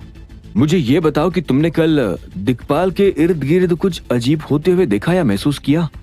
अभिनव का सवाल सुनकर डॉन एक पल के लिए गहराई से सोचने लगा और फिर बोला, बॉस, वो अजीब तो नहीं था, लेकिन फिर भी कल रात दिक्पाल का आदमी किसी दूसरे आदमी से मिलने गया था। किससे मिलने गया था? अभिनव ने तपाक से पूछा। डॉन ने एक हताशा भरी गहरी सांस ली और कहा, बॉस माफ करना, लेकिन उस आदमी का मैं पता नहीं लगा पाया। बस इतना कह सकता हूँ कि वो दिक्पाल के ग्रुप का कोई सीनियर तो नहीं था, वो कोई बाहर का ही बंदा था। डॉन का जवाब सुनकर अभिनव अपनी सीट पर खिसक कर आराम से बैठ गया। उस आदमी को लेकर उसके मन में कई तरह के ख्याल उमड़ने लगे थे। जब मोंटी ने अभिनव के चेहरे पर असमंजस देखा तो उससे भी रहा नहीं गया। उसने फिर तुरंत पूछा, क्या बात है अभिनव, तुम परेशान लग रहे हो? अभिनव ने एक पल के लिए मोंटी को देखा और कहा, ये कोई ट्रिक हुई तो? हो सकता है दिक्पाल हमें हमारे बिल से बाहर निकाल रहा हो ताकि हमारे पीठ पीछे अर्जुन को बचा सके। अभिनव की बात सुनकर मोंटी ने उसे एक पल के लिए देखा और फिर कहा, तुम कह रहे हो कि ये जो ऑक्शन है उसे दिक्पाल रच रहा है सिर्फ हमारे लिए? मतलब ये ऑक्शन नकली है? अभिनव ने इस सवाल पर एक पल के लिए कुछ सोचा और फिर कहा, ऑक्शन नकली है या नहीं ये तो नहीं पता, लेकिन वो घड़ी जरूर नकली हो सकती है। अगर इस सब के पीछे वाकई दिक्पाल का हाथ है तो ये मुमकिन है मोंटी। वो अपने बेटे को छुड़वाने के लिए हमें हमारे बेस से दूर कर रहा है। हो सकता है कि उसके इस पूरे ढोंग पर हमारा ध्यान ना जाए, इसलिए उसने पहले हमारा ध्यान इमेजिंग सिक्योरिटीज की बिल्डिंग जलाकर भटकाया था। उसने उस बिल्डिंग को गिराकर ये धमकी दी थी कि अगर मैंने अर्जुन को नहीं छोड़ा तो वो इससे भी कुछ बुरा करेगा। लेकिन दिक्पाल भी कच्चा खिलाड़ी नहीं है। वो बखूबी जानता है कि मैं ऐसी धमकियों के सामने नहीं झुकने वाला हूं। ऐसे में उसने ये धमकी तो सिर्फ नाम के लिए दी थी। उसका असली प्लान तो ये ऑक्शन वाला है। अभिनव की बात सुनकर मोंटी की आंखें बड़ी हो गई। उसने इस बारे में एक पल के लिए सोचा और फिर अचानक कहा, पर ऐसा नहीं हुआ तो? क्या पता वो ऑक्शन असली हो, लेकिन उसे दिक्पाल की चाल समझकर हम उस घड़ी को मिस कर दे। मेरा मतलब ये भी दिक्पाल की एक और कोई चाल हो सकती है। हो सकता है कि हम जैसा सोच रहे हैं वो हमारे दिमाग में उसी तरह के ख्याल भड़काना चाहता हो। ऐसे में हमने अगर ऑक्शन मिस कर दिया तो दिक्पाल वहां पहुंच जाएगा और उस घड़ी को खुद ही खरीद लेगा। और अगर वो घड़ी असली निकली तो हम एक बहुत बड़े हथियार से हाथ धो बैठेंगे। मोंटी की बात सुनकर अभिनव ने एक गहरी सांस ली और हाँ में सिर हिलाया। वो एक पल के लिए सोचने लगा कि अगर उसकी थियरी में दम था तो वही मोंटी की थियरी भी नामुमकिन नहीं लग रही थी। दोनों ही केस में दिक्पाल अभिनव को चकमा दे सकता था। ऐसे में अभिनव के दिमाग ने एक पल के लिए काम करना बंद कर दिया। वो सोच ही नहीं पाया कि उसे अब क्या करना चाहिए था। अगर वो ऑक्शन में नहीं जाता तो घड़ी खो सकता था, और अगर चला जाता तो अर्जुन उसके हाथ से निकल सकता था। दिक्पाल इस बार वाकई दोनों तरफ से चेकमेट करने की कोशिश कर रहा है। अभिनव ने अपने आप से कहा। उसे अब तुरंत कोई तीसरा रास्ता निकालने की जल्द से जल्द जरूरत थी। अब आगे क्या होगा? दिक्पाल की अगर दोनों चालें सच है तो अभिनव उससे बचने के लिए क्या करेगा? क्या ऑक्शन में नीलाम हो रही वो घड़ी असली होगी? और अगर नहीं तो क्या दिक्पाल अर्जुन को छुड़वा पाएगा? क्या होंगे इन सभी सवालों के जवाब? जानने के लिए सुनते रहिए आगे। अभिनव दिक्पाल के ख्यालों में खो चुका था। वो अपने होश में तब आया जब उसे अचानक डॉन की आवाज सुनाई दी। अब हमें क्या करना है बॉस? अभिनव ने उसे एक पल के लिए देखा और फिर कहा, हम अपने ओरिजिनल प्लान के हिसाब से ही आगे बढ़ेंगे, बस कुछ छोटे मोटे चेंजेस के साथ। और इन चेंजेस में हमें अब दिक्पाल को घास डालनी होगी। यह सुनकर मोंटी ने अपनी भौं उठाई और पूछा, घास डालनी होगी मतलब? हम करने क्या वाले हैं? अभिनव ने डॉन से नजरें हटाकर फिर मोंटी को देखा और कहा, हमें अपना पुणे वाला पैलेस खाली करना होगा मोंटी। वहां पर काम कर रहे एक एक इंसान की सुरक्षा के लिए उन्हें वहां से बाहर निकालना होगा। अभी के लिए वहां पर सिर्फ गिने चुने लोगों को छोड़ दो, मगर उनसे भी कहना कि दिक्पाल के आदमियों के आते ही वो भी वहां से भागने को तैयार रहे। एक भी इंसान की मौत नहीं होनी चाहिए, फिर चाहे वो मेरे पैलेस में झाड़ू ही क्यों ना लगाता हो। समझ गए? मोंटी ने एक गहरी सांस लेकर अभिनव की बात पर सिर हिलाया और कहा, समझ गया टाइगर, लेकिन फिर क्या होगा? रुको, मुझे स्टेप बाय स्टेप पूरी रूपरेखा समझाने दो। मैं भी सीबीआई के डायरेक्टर गिरिराज गंगवार को फोन करके इन्फॉर्म करूंगा कि हमारे प्लान में थोड़ा सा बदलाव है और अब उस बदलाव के चलते उसे अपना काम फुर्ती से करना होगा। और हाँ, शायद तुम्हें भी इस काम को अंजाम देने के लिए यहाँ से निकलना पड़ेगा मोंटी। इतना कहकर अभिनव ने एक पल के लिए अपनी घड़ी में टाइम देखा और फिर आगे कहा, सब कुछ तेजी से होना चाहिए। हमें अभी तक इस बात का अंदाजा नहीं है कि दिक्पाल हमारे खिलाफ कौन सी चाल चल रहा है। हो सकता है कि वो दोनों चालें चल रहा हो, इसलिए हमें तैयारी भी वैसी करनी होगी। अभिनव की पूरी बात सुनकर मोंटी ने हाँ में सिर हिलाया और कहा, ठीक है, मैं अभी के अभी पुणे निकलकर ये काम करवाता हूँ और फिर वापस आकर तुम्हें ऑक्शन में मिलता हूँ। अभिनव ने ये सुनकर तुरंत ना में सिर हिलाया और कहा, तुम्हें ऑक्शन में आने की जरूरत नहीं मोंटी, तुम्हें जरूरत वही होगी। पैलेस के सभी स्टाफ के साथ रहो और उनकी सेफ्टी का ध्यान रखो। तुम मेरे राइट हैंड मैन हो। जहां मैं नहीं हो सकता वहां तुम्हें खड़े रहना होगा और ये निश्चित करना होगा कि हमारे एक भी आदमी को एक खरोच तक ना आए। हाँ? अभिनव की बात पर मोंटी ने एक गहरी सांस लेकर सिर हिलाया। वो फिर तुरंत अपनी जगह से खड़े होते हुए बोला, अगर ऐसा है तो मुझे फिर इसी वक्त काम पर लग जाना चाहिए। अभिनव भी अपनी जगह से खड़ा हुआ और मोंटी के कंधे पर हाथ रखते हुए बोला, बहुत अच्छे, मुझे पता है तुम अपने काम में जरा भी नहीं चुकोगे। कोई प्रॉब्लम आए तो मुझे फोन कर देना। हाँ, मोंटी ने सिर हिलाकर कहा और वो तुरंत अभिनव के घर से बाहर निकल गया।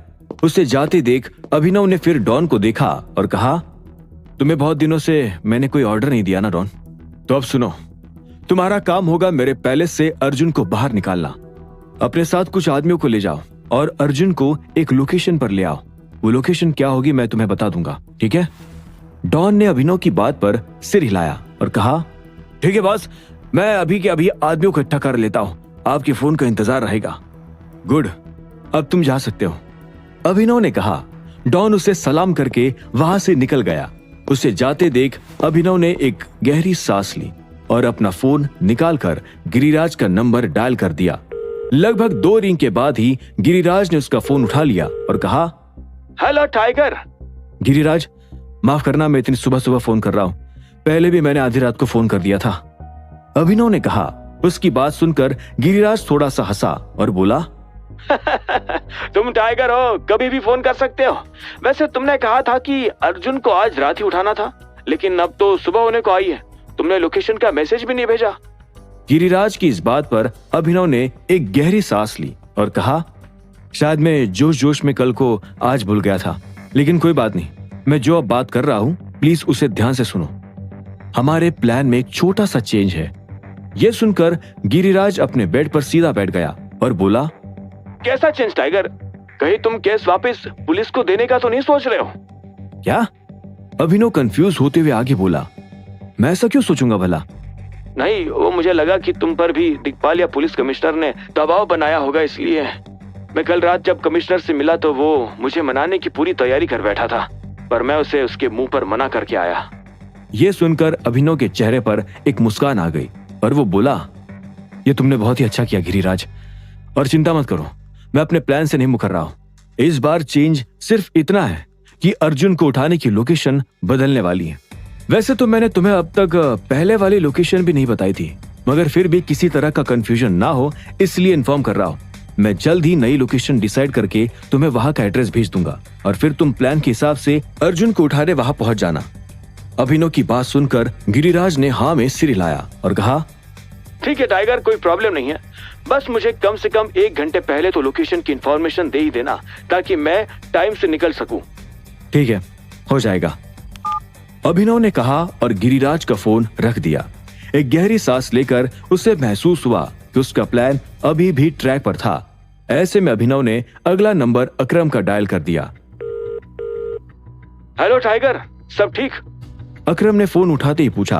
अभिनव ने हाँ में सिर हिलाया और कहा, हाँ, ऑक्शन 4 घंटे में स्टार्ट होने वाला है। उन आदमियों का क्या हुआ जिन्हें तुम मेरे साथ भेजने वाले थे?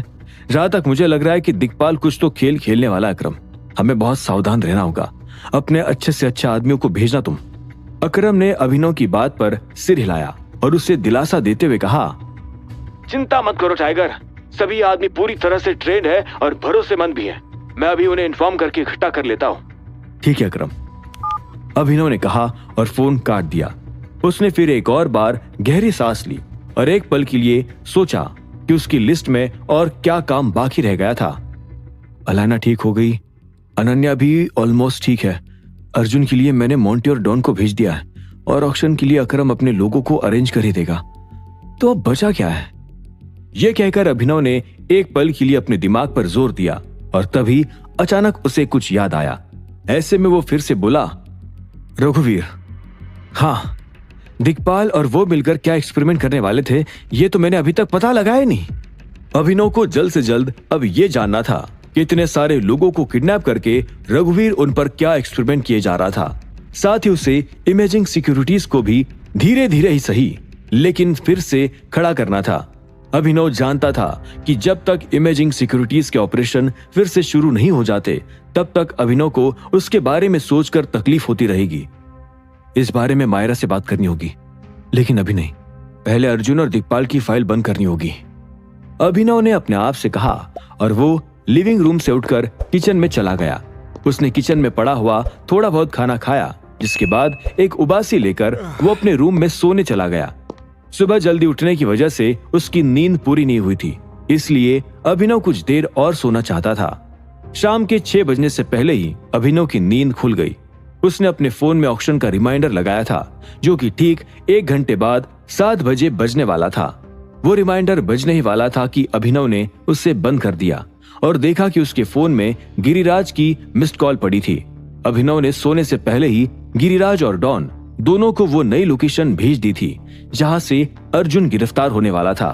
अपने बेड से उठते ही उसने गिरिराज को फोन मिला दिया।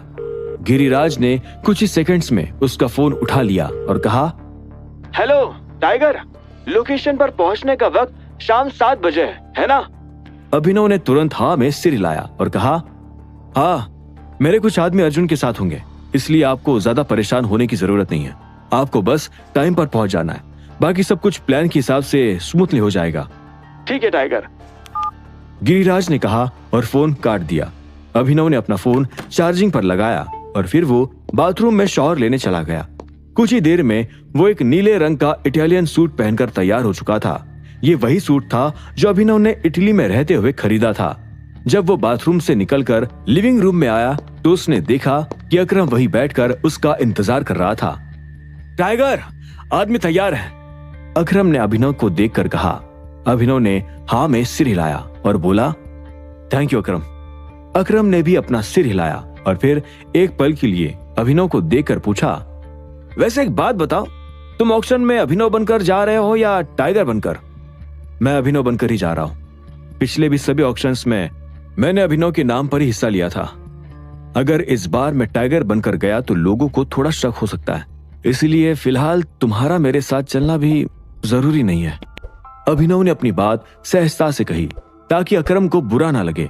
अकरम ने उसकी बात सुनकर हाँ में सिर हिलाया और कहा, ठीक है, आओ गैरेज तक तो साथ में चलते हैं। अभिनव ने भी हाँ में सिर हिलाया और वो अकरम के साथ घर से निकलकर अपने गैरेज में जाने लगा।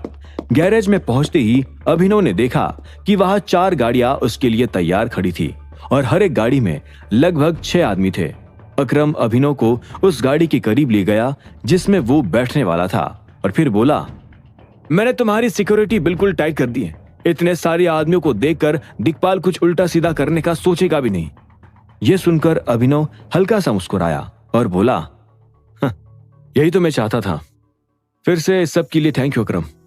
अकरम भी मुस्कुराने लगा और अभिनव के कंधे पर हाथ रखते हुए बोला, तुम्हारे पिता ने मेरे ऊपर जितने एहसान किए हैं ना टाइगर, उनके सामने तो ये कुछ भी नहीं है। मुझे नहीं लगता कि मैं इस जन्म में उनके एहसानों को चुका पाऊंगा। अभिनव ने इस बात पर ना में अपना सिर हिलाया और कहा, तुम्हें चुकाने की जरूरत भी नहीं है। मैं नहीं चाहता कि तुम्हारे सिर पर इसका बोझ हो। टाइगर ग्रुप के सभी लोग एक दूसरे के लिए खड़े हैं। इससे ज्यादा मुझे ना कुछ चाहिए और ना ही कभी चाहिए होगा। अभिनव की बात सुनकर अकरम की भी मुस्कान बड़ी हो गई। उसे एक पल के लिए लगने लगा कि टाइगर में अपने पिता के गुण तो थे ही, मगर वो कई मामलों में उनसे भी एक कदम आगे था। ठीक है, अब मैं निकलता हूं, अभिनव ने कहा और वो गाड़ी में बैठने लगा। हालांकि इतने में अचानक उसका फोन भी बजने लगा। अभिनव ने अपना फोन निकालकर जब स्क्रीन पर नाम देखा तो वो एक पल के लिए हिचक गया। उसे एक अनजान नंबर से फोन आ रहा था। अभिनव ने एक गहरी सांस ली और तुरंत उस फोन को उठाकर कहा, हेलो। हेलो टाइगर सर, मैं गिरिराज जी का आदमी टीटू बोल रहा हूँ। सर, एक बहुत बड़ी प्रॉब्लम हो गई है। उधर से एक आदमी ने घबराते हुए कहा। ऐसे में अभिनव के माथे पर सल आने लगे और उसने पूछा, कैसी प्रॉब्लम आ गई, क्या हुआ? सर, गिरिराज जी मिसिंग है। उधर से टीटू ने कहा। अभिनव ये सुनकर एक पल के लिए कंफ्यूज हुआ और बोला, गिरिराज जी मिसिंग है मतलब? तुम कहना क्या चाहते हो टीटू? उधर से टीटू ने एक गहरी सांस ली और पूरी बात समझाते हुए कहा, सर, गिरिराज जी को कुछ देर पहले एक अनजान नंबर से फोन आया था। वो उस फोन को अटेंड करके अपनी गाड़ी लेकर कहीं चले गए। हम बहुत देर से उनके वापस आने का इंतजार कर रहे हैं, लेकिन वो अभी तक लौट कर नहीं आए। हम उनका नंबर भी लगातार ट्राई कर रहे थे, लेकिन उन्होंने एक भी बार हमारा फोन नहीं उठाया। उल्टा अब तो उनका फोन भी बंद आ रहा है। सर, मुझे लगता है कि कुछ गड़बड़ हो गई है, इसलिए मैंने आपको इन्फॉर्म करना ठीक समझा। टीटू की बात सुनकर अभिनव के हाव भाव बिगड़ने लगे थे। उसके प्लान में अचानक एक अड़चन आ चुकी थी। अब आगे क्या होगा? आखिर कहाँ गायब हुआ होगा गिरिराज? क्या अभिनव उसे बचाकर अपने प्लान को अब भी अंजाम दे पाएगा, या फिर उसके पास कोई दूसरा तरीका होगा? क्या होंगे इन सभी सवालों के जवाब? जानने के लिए सुनते रहिए आगे। टीटू के मुंह से गिरिराज के बारे में ये बात सुनकर अभिनव हैरान हो गया था। उसने टीटू से पूछा, इस बात को हुए कितनी देर हो गई? अभिनव का सवाल सुन टीटू हिचकिचाया और बोला, अभी 10 मिनट ही हुए सर। टीटू का जवाब सुन अभिनव ने कुछ सेकंड्स के लिए अपनी आंखें बंद कर ली। इसके बाद उसने एक गहरी सांस ली और टीटू से बोला, ठीक है, मैं तुम्हें एक लोकेशन भेज रहा हूं, तुम अभी के अभी वहां जाओ और अर्जुन को वहां से उठा लो। इतना कहते ही अभिनव ने फोन काटा और फिर टीटू को लोकेशन भेज दी। उधर अभिनव को परेशान देख अकरम ने उससे पूछा, क्या बात है, तुम काफी परेशान लग रहे हो, सब ठीक है? अभिनव ने अकरम की तरफ देखा और बोला, गिरिराज गायब हो गया है और उसका अर्जुन को उठाकर लाने का टाइम भी हो गया है। ये दोनों चीजें एक साथ हुई है। जैसे अकरम ने अभिनव के मुंह से ये बात सुनी तो उसके होश उड़ गए। उसने अभिनव से कहा, क्या? लेकिन ये कैसे हो सकता है? ये तो मुझे भी नहीं पता। मुझे अभी टीटू का फोन आया था, उसने बताया कि गिरिराज को एक फोन आया था और उसके बाद वो गायब हो गया। अभिनव ने जवाब में कहा। उसकी बात सुन अकरम बोला, हो ना हो ये दिक्पाल का ही काम है, उसी ने गिरिराज को किडनैप करवाया होगा। हाँ, मुझे भी लग तो यही रहा है अकरम, लेकिन अभी दिक्पाल से ज्यादा हमारा अपना प्लान जरूरी है। अगर हमने जरा भी देर की तो अर्जुन हमारे हाथ से निकल जाएगा। अभिनव की बात सुनकर अकरम ने हाँ में सिर हिलाया और बोला, चिंता मत करो, मैं गिरिराज की तलाश में लोगों को लगाता हूँ। तुम इस बात का ध्यान रखो कि टीटू अर्जुन को उठा लाए। अभिनव ने अकरम की बात सुन हाँ में सिर हिलाया और बोला, ठीक है, तुम गिरिराज को संभालो, मैं डॉन को फोन करता हूँ। चिंता मत करो, सब कुछ प्लान के हिसाब से होगा। लेकिन अगर गिरिराज दिक्पाल के पास होगा तो फिर हमें दिक्पाल से सीधे लड़ाई करनी पड़ेगी, नहीं तो अर्जुन पर लगे सारे चार्जेस हटा दिए जाएंगे। अभिनव का कयास सही था। ऐसे में अकरम ने उसकी बात के जवाब में हाँ में सिर हिलाया और बोला, तुम चिंता मत करो टाइगर, हम सब मिलकर अपनी जी जान लगा देंगे। लेकिन हाँ, तुम बस एक चीज का ध्यान रखना, इन सब चीजों के चक्कर में ऑक्सीजन मत छोड़ देना। याद है ना तुम्हारा वहां जाना कितना जरूरी है? अभिनव भी अकरम की इस चिंता को बखूबी समझता था। ऐसे में उसने हाँ में सिर हिलाया और बोला, मैं ऑक्सीजन में जाऊंगा और वो घड़ी हर हाल में लेकर ही आऊंगा। बाहर जो भी हो रहा हो उसके बारे में तुम मुझे खबर देते रहना। अकरम ने अभिनव की बात पर हाँ में सिर हिलाया और फिर अपने 2 आदमियों के साथ अपनी गाड़ी की तरफ बढ़ने लगा। अकरम की गाड़ी के निकल जाने के बाद अभिनव भी अपनी गाड़ी में बैठ गया था। गाड़ी आगे बढ़ाने के साथ साथ उसने डॉन को भी फोन मिला दिया था। 2 रिंग्स के बाद ही डॉन ने अभिनव का फोन उठा लिया और बोला, हेलो बॉस, कैसे आप?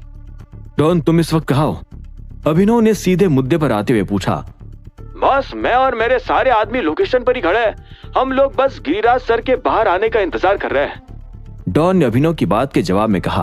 अभिनव ने कहा, गुड। अब देखो, मेरी बात ध्यान से सुनना।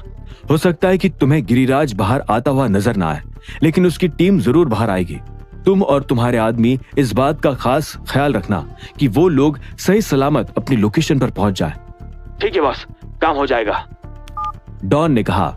उसकी बात सुनते ही अभिनव की जान में जान आ गई थी। उसने डॉन का फोन काटा और सड़क पर ध्यान देने लगा। तभी अभिनव का फोन बज उठा। मोंटी का फोन था। अभिनव ने तुरंत फोन उठाया और बोला, हाँ मोंटी। टाइगर, मुझे अभी अभी पुणे से फोन आया था। हमारा एक आदमी कह रहा था कि पुणे में दिक्पाल ने हमारे ठिकाने पर हमला बोल दिया था। ये खबर सुनते ही अभिनव को झटका तो लगा, लेकिन यह झटका इतना बड़ा नहीं था कि अभिनव इससे उभर ना पाए। उससे पता था कि दिक्पाल कहीं ना कहीं इस तरह की हरकत पर उतारू हो सकता था। ऐसे में अभिनव ने एक गहरी सांस ली और बोला, ठीक है, किसी को चोट लगी? किसी को कोई नुकसान हुआ? अभिनव के इस सवाल के जवाब में मोंटी ने कहा, नहीं टाइगर, किसी को कोई नुकसान नहीं हुआ है, सब ठीक है। ये खबर सुनते ही अभिनव ने एक गहरी सांस ली। उसे अपने इस फैसले पर बहुत खुशी हो रही थी कि जब दिक्पाल के आदमियों ने उसके ठिकाने पर हमला किया तो जिमी और उसका दोस्त वहां नहीं थे। अगर वो लोग वहां होते तो या तो दिक्पाल उन्हें उठाकर अपने साथ ले जाता या फिर उन्हें जान से मार देता। अभिनव जानता था कि दिक्पाल अभी भी उन लोगों से बहुत गुस्सा था। ऐसे में अभिनव ने मोंटी से कहा, ठीक है, तुम अपना ध्यान रखना, मैं ऑक्शन वाली जगह पर पहुंचने वाला हूं। जैसे ही काम हो जाएगा मैं तुम्हें फोन करूंगा, तब तक बी अलर्ट। ठीक है टाइगर, वैसे अगर तुम चाहो तो मैं भी ऑक्शन में आ सकता हूँ, आओ क्या? मोंटी ने पूछा। जवाब में अभिनव ने कहा, नहीं, मुझे नहीं लगता कि तुम्हें यहाँ आने की जरूरत है। मेरे पास यहाँ पहले ही काफी सारे आदमी हैं, इसलिए सेफ्टी का कोई इशू नहीं होगा और मुझे नहीं लगता कि दिक्पाल मेरे ऊपर सीधा हमला करने की बेवकूफी करेगा। अभिनव की बात सुन मोंटी ने हाँ में सिर हिला दिया था। वो जानता था कि अभिनव सही कह रहा था। ऐसे में उसने कहा, ठीक है टाइगर, अपना ध्यान रखना। तुम भी, अभिनव ने कहा और फोन काट दिया। मोंटी से बात करते करते अभिनव कब ऑक्शन वाली जगह पर पहुंच गया उसे पता ही नहीं चला। उसने वहां पहुंचते ही गाड़ी पार्किंग स्पेस में लगा दी थी। पार्किंग में जैसे ही अभिनव की गाड़ी आकर खड़ी हुई तो उसका एक आदमी बाहर आया और उसने अभिनव के लिए गाड़ी का दरवाजा खोल दिया। अभिनव गाड़ी से नीचे उतर गया। वो आगे आगे चल रहा था और उसके सारे आदमी उसके पीछे पीछे चल रहे थे। अभिनव को अगर कोई भी चलते हुए देखता तो उसे सच में यही लगता जैसे कोई टाइगर जंगल में शिकार के लिए जा रहा हो। टाइगर अपने आदमियों के साथ हॉल में दाखिल हो गया था। जैसे ही वो अंदर आया तो सारे लोगों की नजर उसे देखने के लिए घूम गई थी। अभिनव और उसके आदमियों ने खाली चेयर्स देखी और सब लोग उस पर जाकर बैठ गए। ऑक्शन पहले ही शुरू हो चुका था। ऐसे में टाइगर को देखते ही एक आदमी उसके पास आया और उसने अभिनव से धीरे से कहा, ऑक्शन अभी कुछ देर पहले ही शुरू हुआ है। यह आइटम जो दिखाया जा रहा है यह ऑक्शन का पहला आइटम है। उस आदमी की बात के जवाब में अभिनव ने हाँ में सिर हिला दिया। उसका दिल गदगद हो गया था। इतना सब कुछ हो जाने के बाद भी अभिनव ऑक्शन के लिए लेट नहीं हुआ था और उसे इस बात की बहुत खुशी हो रही थी। उसने उस आदमी से पूछा, दिक्पाल भी यहाँ आया है क्या? नहीं बॉस, अभी तक तो नहीं आया। मैंने चारों तरफ चेक किया था लेकिन वो हॉल में कहीं नहीं है। जैसे उस आदमी ने ये कहा तो इतने में अभिनव को स्टेज की तरफ से आवाज आई, और ये चाइनीज स्नोफ्लेक बॉस जाता है हमारे अपने दिलराज जी को। बहुत बहुत बधाई हो दिलराज जी। ये बास आपके घर की शान में 4 चांद लगा देगा, मेरी गारंटी है। यह आवाज ऑक्शनियर की थी।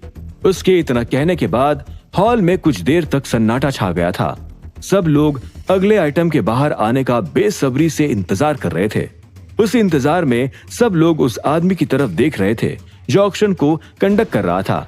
उस आदमी ने सब लोगों को मुस्कुराते हुए देखा और फिर चमकती आंखों के साथ बोला, अब जो अगला आइटम हम आप लोगों के सामने प्रस्तुत करने जा रहे हैं उसका नाम है ग्लिट आर्काइस्टिक वास और उसके साथ है चाइनीज रॉबिन एग।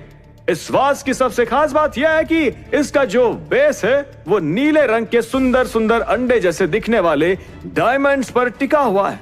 साथ ही इस वास के ऊपर सोने की पॉलिश की गई है और इस पॉलिश पर जड़े गए हैं सुंदर सुंदर हीरे।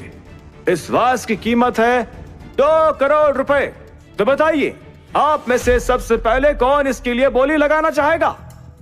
ऑक्शनियर की बात खत्म होते ही एक आदमी ने जोर से चिल्लाते हुए कहा, इसे मैं लेना चाहूंगा। जैसे उस आदमी की बात पूरी हुई तो इतने में अभिनव ने चिल्लाते हुए कहा, 2 करोड़ 20 लाख। असल में अभिनव को वो वास लेने का कोई शौक नहीं था, ना ही उसकी अपना घर सजाने में कोई दिलचस्पी थी। वो बस हर उस चीज को लेकर उत्सुक था जो ऑक्शन में आ रही थी। वो जल्द से जल्द हर चीज खरीद लेना चाहता था ताकि ऑक्शनियर जल्द से जल्द उस घड़ी को अभिनव के सामने ला सके। अभिनव दूसरों को मौका देकर अपना वक्त नहीं खराब करना चाहता था। वो चाहता था कि जल्द से जल्द वो घड़ी उसके हाथ लगे और वो जल्द से जल्द दिक्पाल का खेल खत्म कर सके। अभिनव ये बात अच्छी तरह से जानता था कि उसके पिता की मौत के जुर्म में और साथ ही कुछ जिंदा लोगों के ऊपर एक्सपेरिमेंट करने के जुर्म में दिक्पाल जेल जाने वाला था। एक बार वो जेल की सलाखों के पीछे पहुंच जाता, उसके बाद अभिनव को उसके साथ क्या करना था ये वो अच्छी तरह से जानता था।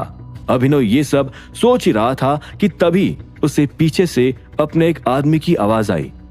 बॉस, दिक्पाल आ गया।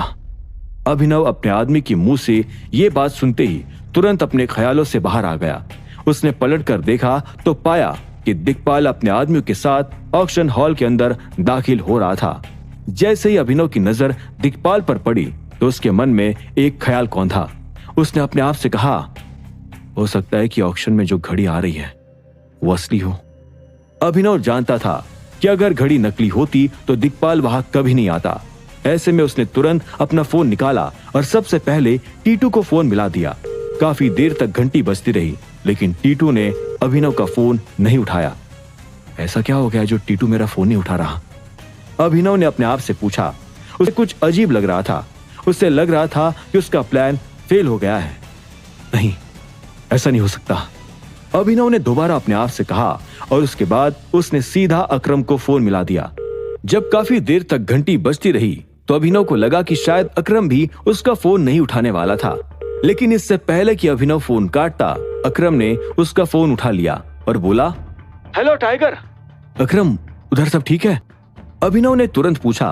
तभी पीछे से ऑक्शन हॉल में आवाज आई, 2,50,00,000। एक वास की इतनी कीमत सुनते ही हॉल में मौजूद सभी लोगों के होश उड़ गए। वो सब आपस में बातें करने लगे। उधर से अकरम ने अभिनव के सवाल के जवाब में कहा, नहीं टाइगर, लगता है सीबीआई ने आखिर वक्त पर अपने इरादे बदल दिए। क्या? अकरम की मुंह से ये बात सुनते ही अभिनव ने हैरान होते हुए कहा। उससे अकरम की बात पर विश्वास नहीं हो रहा था। उसने आगे कहा, लेकिन ऐसा क्यों किया उन्होंने? ये तो मुझे भी नहीं पता टाइगर, लेकिन मैंने भी अपना प्लान चेंज कर दिया है। अब मैं अपने आदमियों को वहां भेज रहा हूँ जहां अर्जुन है। मैं फिलहाल गिरिराज के घर के पास हूँ और अभी कुछ पुलिस वाले जो गिरिराज के लिए काम किया करते थे वो गिरिराज के घर से बाहर आए हैं। कहीं कुछ तो गड़बड़ है। समझ नहीं आ रहा कि ये सब चल क्या रहा है। अकरम की बात सुन अभिनव ने एक पल के लिए सोचा और फिर बोला, कहीं ऐसा तो नहीं कि ये लोग गिरिराज को धमका रहे हैं? हाँ, हो सकता है। और अगर मामला यही है तो इसका भी हमें जल्द ही पता चल जाएगा। हो सकता है कि वो गिरिराज से केस वापस पुलिस को देने की जिद कर रहे हो ताकि हम दोबारा अर्जुन या दिक्पाल पर हाथ न डाल सके। अकरम का ये जवाब सुनते ही अभिनव गुस्से से आग बबूला हो गया। उसने कहा, अकरम, तुम्हें चाहे जो करना पड़े करो, लेकिन अर्जुन की गिरफ्तारी सीबीआई के हाथों ही होनी चाहिए। अगर ऐसा नहीं हुआ तो हमारे सारे किए कराए पर पानी फिर जाएगा और हम इस वक्त ये अफोर्ड नहीं कर सकते। ठीक है टाइगर, मैं तुम्हें जल्दी अपडेट देता हूँ। अकरम ने कहा और फोन काट दिया। उधर अभिनव ने भी एक गहरी सांस ली और उस दिशा में देखने लगा जिस दिशा में दिक्पाल था। दिक्पाल के चेहरे पर एक अजीब सी मुस्कान थी। उसकी मुस्कान यही दिखा रही थी कि वो अभिनव पर नजर रखकर बैठा था। अगर अभिनव प्लान बना रहा था तो दिक्पाल भी पीछे नहीं था। और हमारा अगला आइटम है पीटेफिल शाइन मास्टर। ये एक अद्भुत घड़ी है। दुनिया में इसके जैसी कोई दूसरी घड़ी नहीं है। इसकी कीमत शुरू होती है 21 करोड़ रुपए से। अचानक से ऑक्शनियर की आवाज आई और अभिनव अपने ख्यालों से बाहर आ गया। ये वही घड़ी थी जिसका अभिनव कब से इंतजार कर रहा था। ये उसके पापा की घड़ी थी। 22 करोड़। इससे पहले कि अभिनव बोली लगा पाता, दिक्पाल ने बोली लगाते हुए कहा। अभिनव समझ गया था कि दिक्पाल उस घड़ी का राज जानता था। अब आगे क्या होने वाला है? क्या अभिनव अपने पिता की घड़ी ले पाएगा? क्या वो अर्जुन को सीबीआई के हाथों गिरफ्तार करवा पाएगा? इन सभी सवालों के जवाब जानने के लिए सुनते रहिए आगे। अभिनव को एहसास हो गया कि दिक्पाल को भी वो घड़ी चाहिए थी। ऐसे में उसने एक गहरी सांस ली और अपना कार्ड दिखाते हुए कहा, 22 करोड़ 50 लाख रुपए। अभिनव के बोली लगाते ही दिक्पाल एक फीकी सी मुस्कान के साथ उसे एक पल के लिए देखने लगा।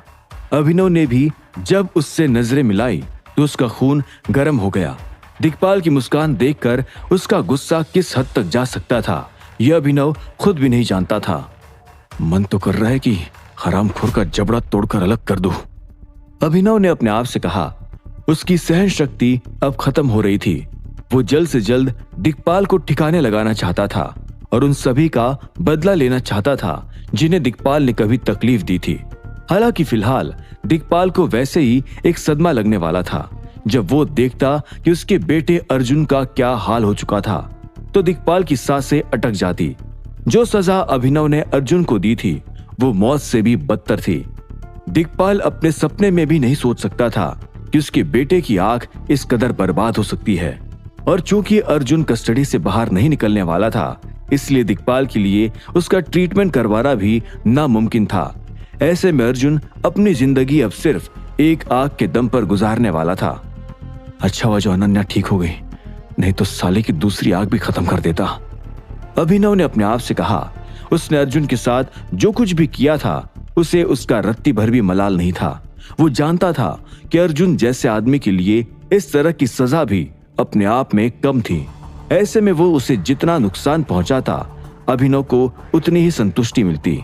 इतने में दिक्पाल ने वापस ऑक्शनियर की ओर देखा और अपनी बोली लगाने के लिए कार्ड निकालने लगा। हालांकि इससे पहले कि वो अपना मुंह खोल भी पाता, अभिनव तुरंत बीच में बोल पड़ा, 23 करोड़। यह हुई ना बात। 23 करोड़ रुपए मिस्टर अभिनव की तरफ से। क्या यहाँ कोई और है जो इससे ऊपर जाना चाहेगा? इतना कहकर ऑक्शनियर एक पल के लिए हिचकिचाया और फिर उसने टेबल पर हथौड़ा बजाते हुए कहा, शायद कोई नहीं है, तो इसी के चलते पीट फिल की शाइड मास्टर अब होती है मिस्टर अभिनव की, पूरे 23 करोड़ रुपए में। यह सुनते ही अभिनव ने एक राहत भरी गहरी सांस ली और एक पल के लिए दिक्पाल की तरफ देखा। असल में उसे लगा नहीं था कि दिक्पाल इतनी आसानी से उस घड़ी को जाने देने वाला था। कहीं ऐसी कोई बात तो नहीं जो मैं समझ नहीं पा रहा हूं, अभिनव ने अपने आप से कहा। दिक्पाल के चेहरे पर उससे एक हल्की सी शैतानी मुस्कान महसूस हो रही थी। फिर अचानक वो अपने आदमियों के साथ खड़ा हो गया और ऑक्शन हॉल के बाहर निकलने लगा। उसे जाते देख अभिनव ने एक नजर अपने फोन की स्क्रीन पर डाली। उसे लगा कि अकरम का अभी तक वापस फोन नहीं आया था और ऐसे में अभिनव को चिंता होने लगी थी। ऑक्शन में आगे बाकी चीजों की नीलामी चलती रही, लेकिन अभिनव को अब उसमें दिलचस्पी नहीं रही थी। उसे जो चीज चाहिए थी वो उसे ले चुका था और अब उसका पूरा ध्यान अपने फोन पर था। उसे एक पल के लिए लगा कि अगर अकरम का फोन नहीं आया था तो कहीं ना कहीं कुछ गड़बड़ थी। वो फिर भी अपनी जगह से उठा और अपने आदमियों के साथ बाहर निकलकर गाड़ी की तरफ जाने लगा। इतने में ऑक्शन का मैनेजमेंट भी उसे वो घड़ी देने के लिए बाहर आ चुका था। अभिनव उस घड़ी को लेकर गाड़ी के पास पहुंचा ही था कि आखिरकार उसका फोन बजने लगा। स्क्रीन पर नाम अकरम का ही था। अभिनव ने एक राहत भरी गहरी सांस ली और उस फोन को तुरंत उठा लिया। हेलो टाइगर, उधर से अकरम ने कहा। इधर से अभिनव भी तुरंत बोला, अकरम अभी क्या सिचुएशन है, हमारा प्लान काम कर रहा है नहीं? इस पल अभिनव अकरम से नेगेटिव जवाब की ही उम्मीद कर रहा था। उसे लग रहा था कि वो नाकाम हो चुके हैं। हालांकि फिर अकरम बोला, हमारा प्लान कैसे फेल होगा टाइगर, हम टाइम पर पहुंच चुके थे, प्लान सफल रहा। अकरम के मुंह से ये खबर सुनते ही अभिनव के मन में तुरंत खुशी की एक लहर दौड़ पड़ी। उसने एक पल के लिए गहरी सांस ली और फिर पूछा, सच में हम कामयाब हो गए हैं? उधर से अकरम ने हाँ में सिर हिलाया और कहा, बिल्कुल टाइगर, हमने जिस फुर्ती से काम लिया उसकी वजह से आज बच गए। असल में वो डायरेक्टर पीछे हट चुका था। अर्जुन की फाइल पुलिस के पास वापस जाने वाली थी। इतने में अभिनव के लिए एक आदमी ने गाड़ी का दरवाजा खोल दिया और अभिनव अंदर बैठने लगा। उसके बाकी आदमी भी गाड़ी में बैठते गए और फिर कुछ ही सेकंड्स में वहां से निकल गए। जब अकरम को अभिनव की तरफ से कुछ सुना ही नहीं दिया तो वो आगे बोला, हेलो अभिनव, तुम अब भी लाइन पर हो? अभिनव ने तुरंत हाँ में सिर हिलाया और कहा, हाँ, वो जरा गाड़ी में बैठ रहा था। पर ऐसा हुआ कैसे अकरम? मेरा मतलब गिरिराज पीछे क्यों हट गया? कहीं वो भी दिक्पाल के साथ तो नहीं मिला हुआ है? मुझे तो लगा किंग ऑफ द वर्ल्ड होने से वो अब सिर्फ मेरा ही कहना मानने वाला था। शायद मैं उस पर इतनी जल्दी भरोसा करके गलती कर बैठा हूँ। इससे पहले कि अभिनव गिरिराज के बारे में और कुछ गलत सोच पाता, उधर से अकरम ने तुरंत कहा, नहीं अभिनव, ऐसा कुछ नहीं है। असल में वो सीबीआई के डायरेक्टर पहले भी तुम्हारे लिए काफी वफादार था और अब भी है, लेकिन वो भी एक बुरी सिचुएशन में फंस गया था। उस बेचारे की बेटी को किडनैप कर लिया गया था। अगर हम जरा सी भी देर करते तो आज उन्हें खो देते हैं। खैर, मैंने गिरिराज से बात कर ली है अब जब तक ये केस नहीं बंद हो जाता तब तक वो अपने परिवार को किसी दूसरे शहर भेज देगा जहां वो सुरक्षित रहेंगे। मैंने ये भी कह दिया है कि अगर उसे सेफ्टी के मामले में कोई मदद चाहिए तो वो तुमसे या मुझसे कभी भी बात कर सकता है। अकरम की पूरी बात सुनकर अभिनव ने एक गहरी सांस ली और हाँ में अपना सिर हिलाकर कहा, ये तुमने ठीक किया, मौका मिलते ही मैं गिरिराज से बात कर लूंगा। अकरम ने भी उसकी बात पर अपना सिर हिलाया और फिर अचानक पूछा, वैसे उस घड़ी का क्या हुआ अभिनव? खबर पॉजिटिव है या नेगेटिव? ये सुनकर अभिनव एक पल के लिए मुस्कुराया और अपने हाथ में पकड़ी उस घड़ी को देखकर बोला, घड़ी अब मेरे हाथ में अकरम, अब बस ये हमारा समय भी पलट दे तो अच्छा है। तुम यकीन नहीं करोगे लेकिन ज्यादा बोली लगाए बिना ही ये घड़ी मुझे मिल गई। अभिनव की बात सुनकर अकरम एक पल के लिए हिचकिचाया और बोला, कम बोली में तुम्हें घड़ी कैसे मिल सकती है? कुछ तो गड़बड़ है अभिनव, मुझे अभी के अभी तुमसे मिलना है और उस घड़ी को देखना है। बताओ मैं कहाँ हूँ, तुम्हारे घर पर या फिर सीधा पैलेस? अकरम के इस सवाल पर अभिनव ने एक पल के लिए सोचा और फिर कहा, अभी पैलेस पहुंचने में 2-3 घंटे का वक्त लग जाएगा, इससे अच्छा मेरे घर पर ही आ जाओ, मैं कुछ ही मिनटों में वहां पहुंच रहा हूं। ठीक है टाइगर, मैं निकलता हूं। अकरम ने कहा और फोन काट दिया। अभिनव अपना फोन नीचे रखते हुए फिर से मुस्कुराने लगा। उसने गिरिराज को भी फिसलने से बचा लिया था और वो घड़ी भी अब उसके हाथ लग चुकी थी। इतने में उसे अचानक कुछ सूझा और उसने तुरंत मायरा का नंबर डायल कर दिया। तीसरी रिंग पर ही मायरा ने उसका फोन उठा लिया और कहा, हेलो सर। मायरा, माफ करना तुम्हें इतनी रात को डिस्टर्ब कर रहा हूं, लेकिन तुम्हें मेरे लिए काम करना होगा। अभिनव ने उत्साह भरे सुर में अपनी बात कही। दूसरी तरफ मायरा ने जैसे तैसे अपनी उभरती हुई उबासी को दबाया और हाँ में सिर हिलाकर कहा, जी सर बताइए, मुझे अभी क्या करना है? मैं तुम्हें अभी एक मैसेज भेज रहा हूँ, वो मैसेज कल की न्यूज के अंदर हेडलाइन में छपना चाहिए। अभिनव ने ऑर्डर देते हुए कहा। मायरा ने दोबारा उसकी बात पर सिर हिलाया और बोली, ठीक है सर, मैं मैसेज का इंतजार कर रही हूँ। इसके अलावा और कुछ? नहीं, अभी इतना ही, गुड नाइट। इतना कहकर अभिनव ने फोन काट दिया।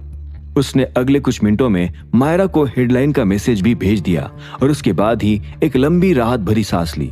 उस हेडलाइन के जरिए अभिनव कल दिक्पाल पर ऐसा हमला करने वाला था जिसके बारे में उसने कभी सोचा भी नहीं होगा। उसकी गाड़ी घर के गैरेज में घुसी ही थी। इतने में अचानक अभिनव के फोन पर एक और कॉल आने लगा। इस बार स्क्रीन पर नाम मोंटी का था। अभिनव की फोन उठाते ही उधर से मोंटी ने कहा, हेलो अभिनव। हाँ मोंटी, सब ठीक? अभिनव ने गाड़ी से उतरते हुए पूछा। उधर से मोंटी ने एक गहरी सांस ली और कहा, वैसे तो सब ठीक है, लेकिन एक लड़की तुमसे कुछ बात करना चाहती है। यह सुनकर अभिनव ने अपनी भौं उठाई और पूछा, कौन लड़की? वो दोनों लड़कियां जिन्हें हमने रघुवीर के लैब से बचाया था, वहां जहां एक्सपेरिमेंट हो रहा था और अमानत भी किडनैप हुई थी। मोंटी ने तुरंत हाँ में सिर हिलाया और कहा, हाँ अभिनव, उन्हीं में से एक लड़की तुम्हें कुछ बताना चाहती है, लेकिन फोन पर नहीं। उससे तुमसे इन पर्सन अपनी बात कहनी है। अब या तो मैं इन दोनों को अभी के अभी यहाँ से गुड़गांव भेज दूं, या फिर अगर तुम इधर पैलेस आना तब बात कर लेना। यह सुनकर अभिनव एक पल के लिए कुछ सोचने लगा। उसे उस एक्सपेरिमेंट के बारे में नई जानकारी जानने की तलब तो हो रही थी, लेकिन वो समझ नहीं पा रहा था कि उस लड़की के पास और कौन सी बात कहने को रह गई थी। जहां तक अभिनव जानता था, वो उन लड़कियों से पहले ही पूछताछ कर चुका था। एक और बार बात कर लेता हूँ, क्या ही दिक्कत होगी? अगर कुछ ढंग की इंफॉर्मेशन मिल गई तो हो सकता है दिक्पाल के खिलाफ कुछ काम आ जाएगी। अभिनव ने अपने आप से कहा, अगर उस एक्सपेरिमेंट के मुद्दे से भी अभिनव को दिक्पाल के खिलाफ कोई सुराग मिल जाता तो फिर वो दिक्पाल को दोनों तरफ से घेर सकता था। नहीं, उन्हें वही रहने दो, मैं ही जल्द से जल्द पैलेस पहुंचता हूँ। हो सकता है दिक्पाल हम पर जासूसी करवा रहा हूँ। ऐसे में अगर उसने उन दोनों लड़कियों को मुझसे यहाँ गुड़गांव में मिलते हुए देख लिया तो वो उन मासूमों की जान के पीछे पड़ जाएगा। अभिनव ने कहा, ठीक है टाइगर, मैं उन्हें इन्फॉर्म कर देता हूँ। इतना कहकर मोंटी ने फोन काट दिया। अभिनव भी अपना फोन जेब में डालकर सीधा घर में घुसा और लिविंग रूम में रखे रिक्लाइनर पर बैठ गया। उसे फिलहाल काफी थकान महसूस हो रही थी। एक गहरी सांस लेकर उसने अपने पास से वो घड़ी निकाली और उसे एक पल के लिए देखने लगा। अपने पिता की वो सिल्वर घड़ी अभिनव को काफी पुरानी तो लग रही थी। वह बस अकरम का इंतजार करके ये भी पता लगाना चाहता था कि उस घड़ी के अंदर क्या क्या राज छिपे हो सकते थे। दिक्पाल को खत्म करने के लिए अब अभिनव की बेताबी बढ़ती जा रही थी। उसके लिए आने वाला एक एक सेकेंड भारी होता चला जा रहा था। यह अकरम कहाँ रह गया? अभिनव ने अपने आप से कहा। इतने में उसका फोन फिर से बजने लगा। उसने एक नजर स्क्रीन पर डाली और पाया कि वो फोन गिरिराज गंगवार का था। अभिनव ने उसे तुरंत उठाया और कहा, हेलो गिरिराज। टाइगर, मुझे बचाने के लिए बहुत बहुत थैंक यू। उधर से गिरिराज ने कहा। अभिनव उसकी आवाज में कई तरह की भावना को महसूस कर पा रहा था। वो समझ पा रहा था कि फिलहाल गिरिराज पर क्या बीती थी और अब उसे कैसा महसूस हो रहा था। तुमको बचाना तो मेरा फर्ज था। तुम मेरी इतनी सेवा कर रहे हो तो मुझे भी तो कभी मौका मिलना चाहिए ना। अभिनव ने एक मुस्कान के साथ अपनी बात कही। गिरिराज ने भी तुरंत उसकी बात पर सिर हिलाया और फिर एक अफसोस भरे सुर में कहा, लेकिन मुझसे गलती हो गई टाइगर। मैं तुम्हें धोखा देने वाला था। मेरी मजबूरी ही ऐसी थी, क्या करता। लेकिन अब मैं हाथ जोड़कर तुमसे माफी मांगता हूँ। मेरा इरादा ऐसा नहीं था, लेकिन मैं भी। इससे पहले कि गिरिराज आगे कुछ बोल पाता, अभिनव उसकी बात काटते हुए बोला, कोई बात नहीं गिरिराज, अगर मैं भी तुम्हारी जगह होता तो शायद यही करता। मुझे इस बात की खुशी है कि तुमने अपने परिवार का पहले सोचा। न जाने कितने लोग ऐसा कहते हैं कि काम और ड्यूटी से बढ़कर कुछ नहीं होता, लेकिन मैं ऐसा नहीं मानता। काम सभी को मिल सकता है, लेकिन परिवार नसीब वालों को ही मिलता है। तुमने भी अपने काम से पहले परिवार का सोचा, तो इसमें कोई बुराई नहीं है। और वैसे भी अब तो सब ठीक हो ही चुका है, इसलिए टेंशन क्यों ही लेना। अभिनव की बात सुनकर गिरिराज ने एक गहरी सांस ली और कहा, हाँ टाइगर, तुम्हारे मुंह से ये बात सुनकर बहुत अच्छा लगा। अब देखो, अर्जुन सिंगावत हमारी कस्टडी में है और फिलहाल उसका ट्रीटमेंट हो रहा है।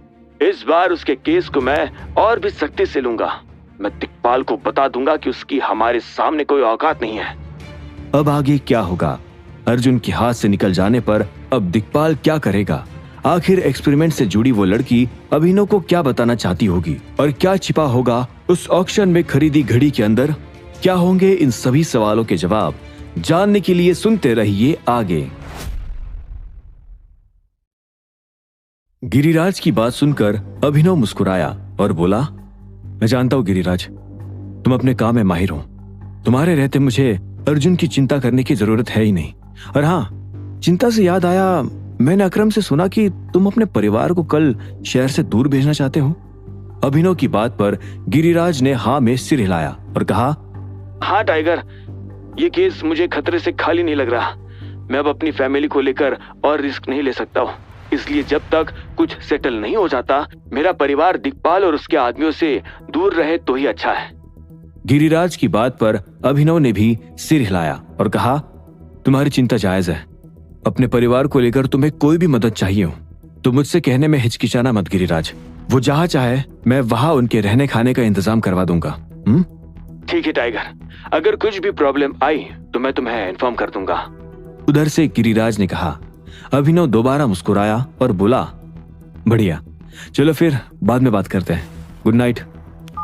अभिनव ने अपना फोन काटा ही था, इतने में उसके घर का दरवाजा खुल गया और अकरम अंदर आने लगा। अकरम को आते देख अभिनव अपनी जगह से खड़ा हुआ और बोला, अकरम, काफी देर लगी तुम्हें आने में। अकरम ने एक गहरी सांस ली और अभिनव के करीब आते हुए कहा, क्या बताओ टाइगर, मैं निकल तो तुरंत गया था, लेकिन रास्ते में मेरी गाड़ी के सामने एक एसयूवी चल रही थी और उसने आगे जाने के लिए रास्ता भी नहीं दिया। मुझे पहले शक हुआ, लेकिन फिर मैंने देखा कि उस एसयूवी में कुछ गुंडे तेज गाने बजाकर शराब पी रहे थे।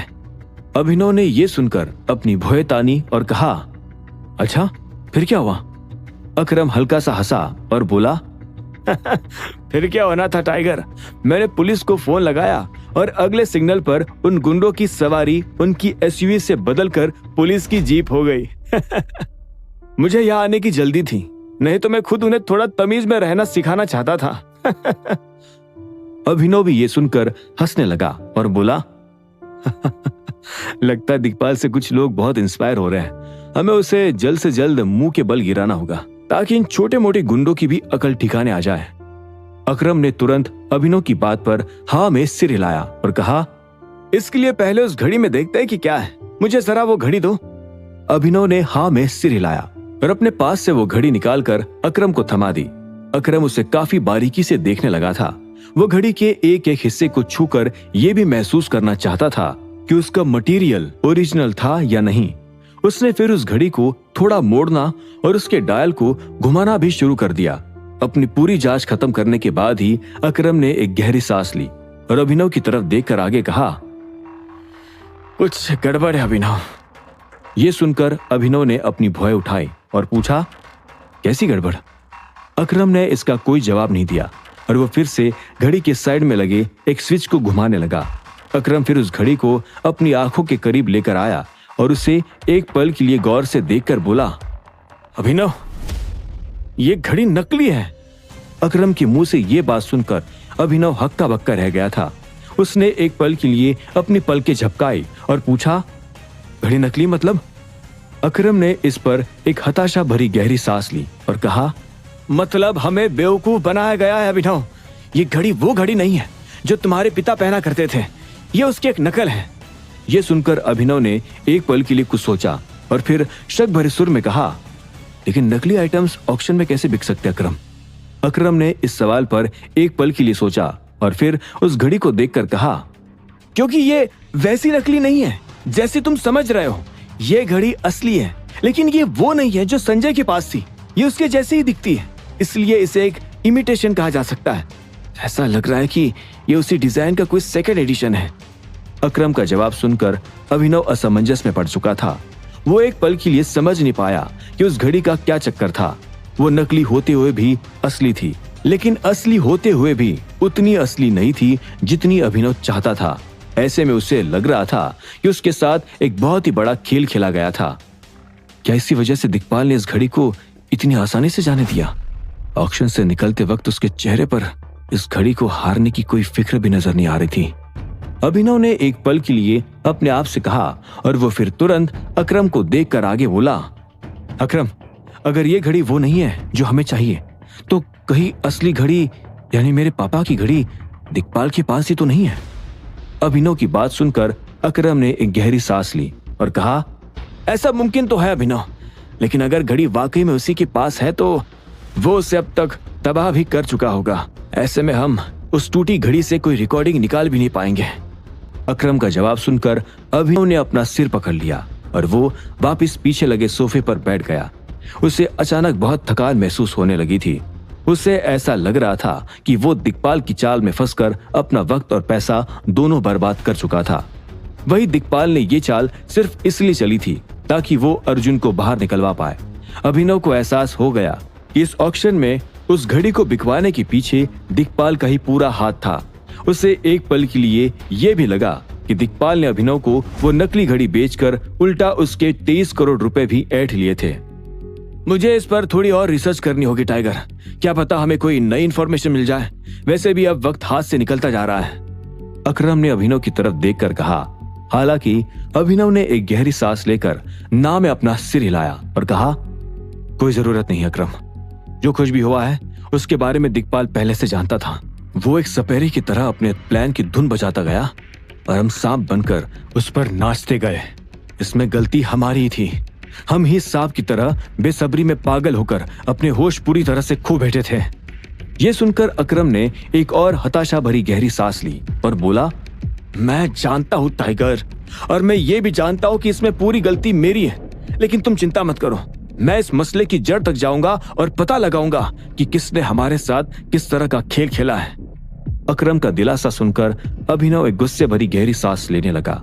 वो जानता था कि अब चाहे अकरम जो कुछ भी करता, लेकिन दिक्पाल अपना काम कर चुका था। दूसरी तरफ दिक्पाल भी अपनी फोन की स्क्रीन को घूरे जा रहा था। अभिनव ने जो घड़ी खरीदी थी उसके 23 करोड़ रुपए दिक्पाल के अकाउंट में आ चुके थे। भले ही ये रकम दोनों के लिए ज्यादा बड़ी नहीं थी, लेकिन तब भी अभिनव से पैसे लूटकर दिक्पाल को बहुत अच्छा महसूस हो रहा था। उसे इस बात की भी खुशी थी कि वो आखिरकार अभिनव को झांसा दे पाया था। ऐसे में दिक्पाल को बस अपने बेटे अर्जुन के वापस आने का इंतजार था। उसने पहले से ही अपने कुछ आदमियों को अभिनव के पैलेस पर भेज दिया था ताकि वो वहां हमला करके अर्जुन को सुरक्षित बाहर निकाल पाए। पूरे एनसीआर को खंगालने के बाद दिक्पाल ये तो समझ चुका था कि अभिनव ने अर्जुन को अपने पैलेस में ही छिपाया हुआ था।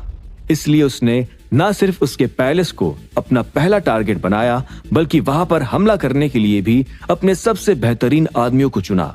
दिक्पाल को पूरा भरोसा था कि उसकी इस रणनीति के बारे में अभिनव सोच भी नहीं सकता था। उसने पहले चालाकी से अकरम को उस घड़ी को लेकर बेसब्र किया और फिर अकरम से अभिनव भी अपनी सूझबूझ खोकर उतना ही उतावला हो गया। इस वजह से घड़ी के सामने उन दोनों को दिक्पाल की इस प्लान की भनक तक भी नहीं लगी थी। क्या बात है दिक्पाल, तूने आज टाइगर की होशियारी को मात दे ही दी। दिक्पाल ने अपने आप पर गर्व करते हुए कहा। इतने में अचानक उसका फोन भी बजने लगा था। उसने देखा कि स्क्रीन पर नाम कमिश्नर संतोष का था। दिक्पाल ने संतोष और उसके साथ कुछ आदमियों को जबरदस्ती गिरिराज के पास भेजा था ताकि अर्जुन का केस वो सीबीआई से वापस अपने हाथों में ले सके, जो कि गिरिराज पहली बार सीधे तरीके से नहीं माना था। इसलिए इस बार संतोष और उसके आदमी उसके ऊपर हावी होने वाले थे। ऐसे में उन्होंने गिरिराज की इकलौती बेटी को किडनैप करवा लिया था और उसे केस वापस करने को धमकाया था। दिक्पाल को अपने इस प्लान पर भी पूरा भरोसा था, इसलिए उसने एक गहरी सांस ली और संतोष की तरफ से पॉजिटिव खबर सुनने की उम्मीद में उस फोन को उठा लिया। हेलो संतोष, आज तो तुमने मेरा दिल खुश कर दिया यार। तुम वाकई बहुत ही शानदार पुलिस वाले हो। दिक्पाल ने मुस्कुराते हुए अपनी बात कही। हालांकि फोन की दूसरी साइड से संतोष एक पल के लिए हिचकिचाया और फिर बोला, दिक्पाल, प्लान फेल हो चुका है। वो केस अभी सीबीआई के पास ही है और गिरिराज के परिवार का अब कोई मेंबर भी नहीं मिल रहा जिससे हम उठा सके। यह सुनते दिक्पाल एक पल के लिए हैरान हुआ और फिर मन ही मन गुर्राते हुए बोला, कोई बात नहीं कमिश्नर, हमें एक और बार कोशिश करनी पड़ेगी। तुम कुछ भी करो, गिरिराज के परिवार को ढूंढो और उसकी बेटी को किडनैप करवाओ। हमारे पास और कोई रास्ता नहीं है अर्जुन को बचाने का, जल्दी करो। उधर से संतोष ने एक गहरी सांस ली और कहा, ठीक है दिक्पाल, मैं देखता हूँ और तुम्हें इन्फॉर्म करता हूँ। इन्फॉर्म नहीं कमिश्नर, मुझे पॉजिटिव जवाब चाहिए तुमसे। अगर नहीं तो फिर तुम्हारा भी इतिहास मेरे पास पड़ा हुआ है। दिक्पाल ने उसे धमकाकर फोन काट दिया। अर्जुन को छुड़ाने के लिए वो बेचैन हुआ जा रहा था। इतने में अचानक उसके रूम का दरवाजा खुला और उसका एक आदमी भागते हुए अंदर आ गया। बॉस, एक प्रॉब्लम हो गई है, उस आदमी ने तुरंत कहा। ऐसे में दिक्पाल ने एक पल के लिए अपना सिर पीटा और फिर झल्लाते हुए कहा, बोल क्या हुआ अब? दिक्पाल का गुस्सा देखकर उस आदमी ने एक गहरी सांस ली और कहा, अर्जुन बाबा, उन्हें सीबीआई उठाकर ले गई है। ये खबर सुनते ही दिक्पाल की आंखें फटी की फटी रह गई। उसे एक पल के लिए लगा मानो किसी ने सीधा उसके दिल में चाकू घोंप दिया था।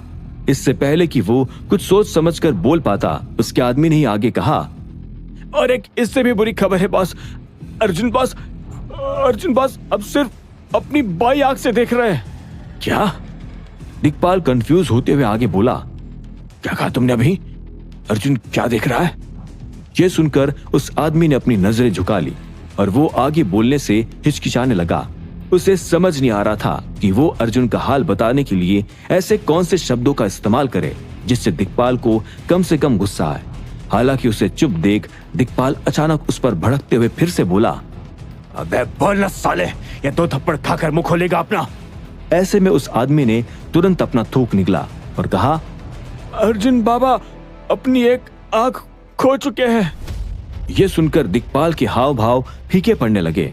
एक पल के लिए मानो उसके दिमाग ने काम करना बंद कर दिया था। उसे अब भी यकीन नहीं हो रहा था कि अर्जुन के साथ क्या हुआ था। फिर उसने अपनी भौहें तानी और गहरी आवाज में कहा, क्या हुआ अर्जुन की आंखों को? वो कहा है अभी? मुझे उससे मिलना है इसी वक्त। दिक्पाल गुस्से से भभकने लगा था। उसके दिमाग ने अब तक ये पहेली जोड़ ली थी कि अभिनव ने ही अर्जुन की एक आंख बर्बाद कर डाली थी। हालांकि इस वक्त दिक्पाल अभिनव से ज्यादा खुद को दोष दे रहा था। उसे लग रहा था कि अगर वो इतनी देरी नहीं करता तो आज अर्जुन अपनी दोनों आंखों के साथ उसके सामने बैठा होता। इतने में वो आदमी तुरंत अपनी जेब से फोन निकालते हुए बोला, बॉस मैं अभी कमिश्नर से नहीं। दिक्पाल ने चिल्लाते उसकी बात काटी और आगे कहा, कमिश्नर गया भाड़ में, तो अभी क्या भी उस सीबीआई वाले को फोन लगा। बाहर जा, कहीं से भी उसका फोन नंबर निकाल और आसपास जितने भी आदमी खड़े हो उन सभी से बोल कि वो उसे लगातार फोन करते रहे। दिक्पाल का ऑर्डर सुनते ही वो आदमी तुरंत रूम से बाहर निकल गया। उसे जाते देख दिक्पाल ने एक गहरी सांस ली और अपने आप को काबू किया। उसका पूरा बदन फिलहाल दर्द और गुस्से से जूझ रहा था। अभिनव गढ़वाल, मेरे बेटे की आंख पर हमला करके तूने ठीक नहीं किया। अब मैं तेरा वो हाल करूंगा जिस हाल में दुनिया तेरी लाश को देख भी नहीं पाएगी। दिक्पाल ने मुट्ठी भींचते हुए अपने आप से कहा। उसके हिसाब से अभिनव अपनी सारी हदें पार कर चुका था। अब आगे क्या होगा? दिक्पाल गिरिराज से क्या बात करेगा? क्या गिरिराज दिक्पाल के सामने झुक जाएगा? और अब उस घड़ी को लेकर अभिनव का अगला कदम क्या होगा? क्या होंगे इन सभी सवालों के जवाब? जानने के लिए सुनते रहिए आगे।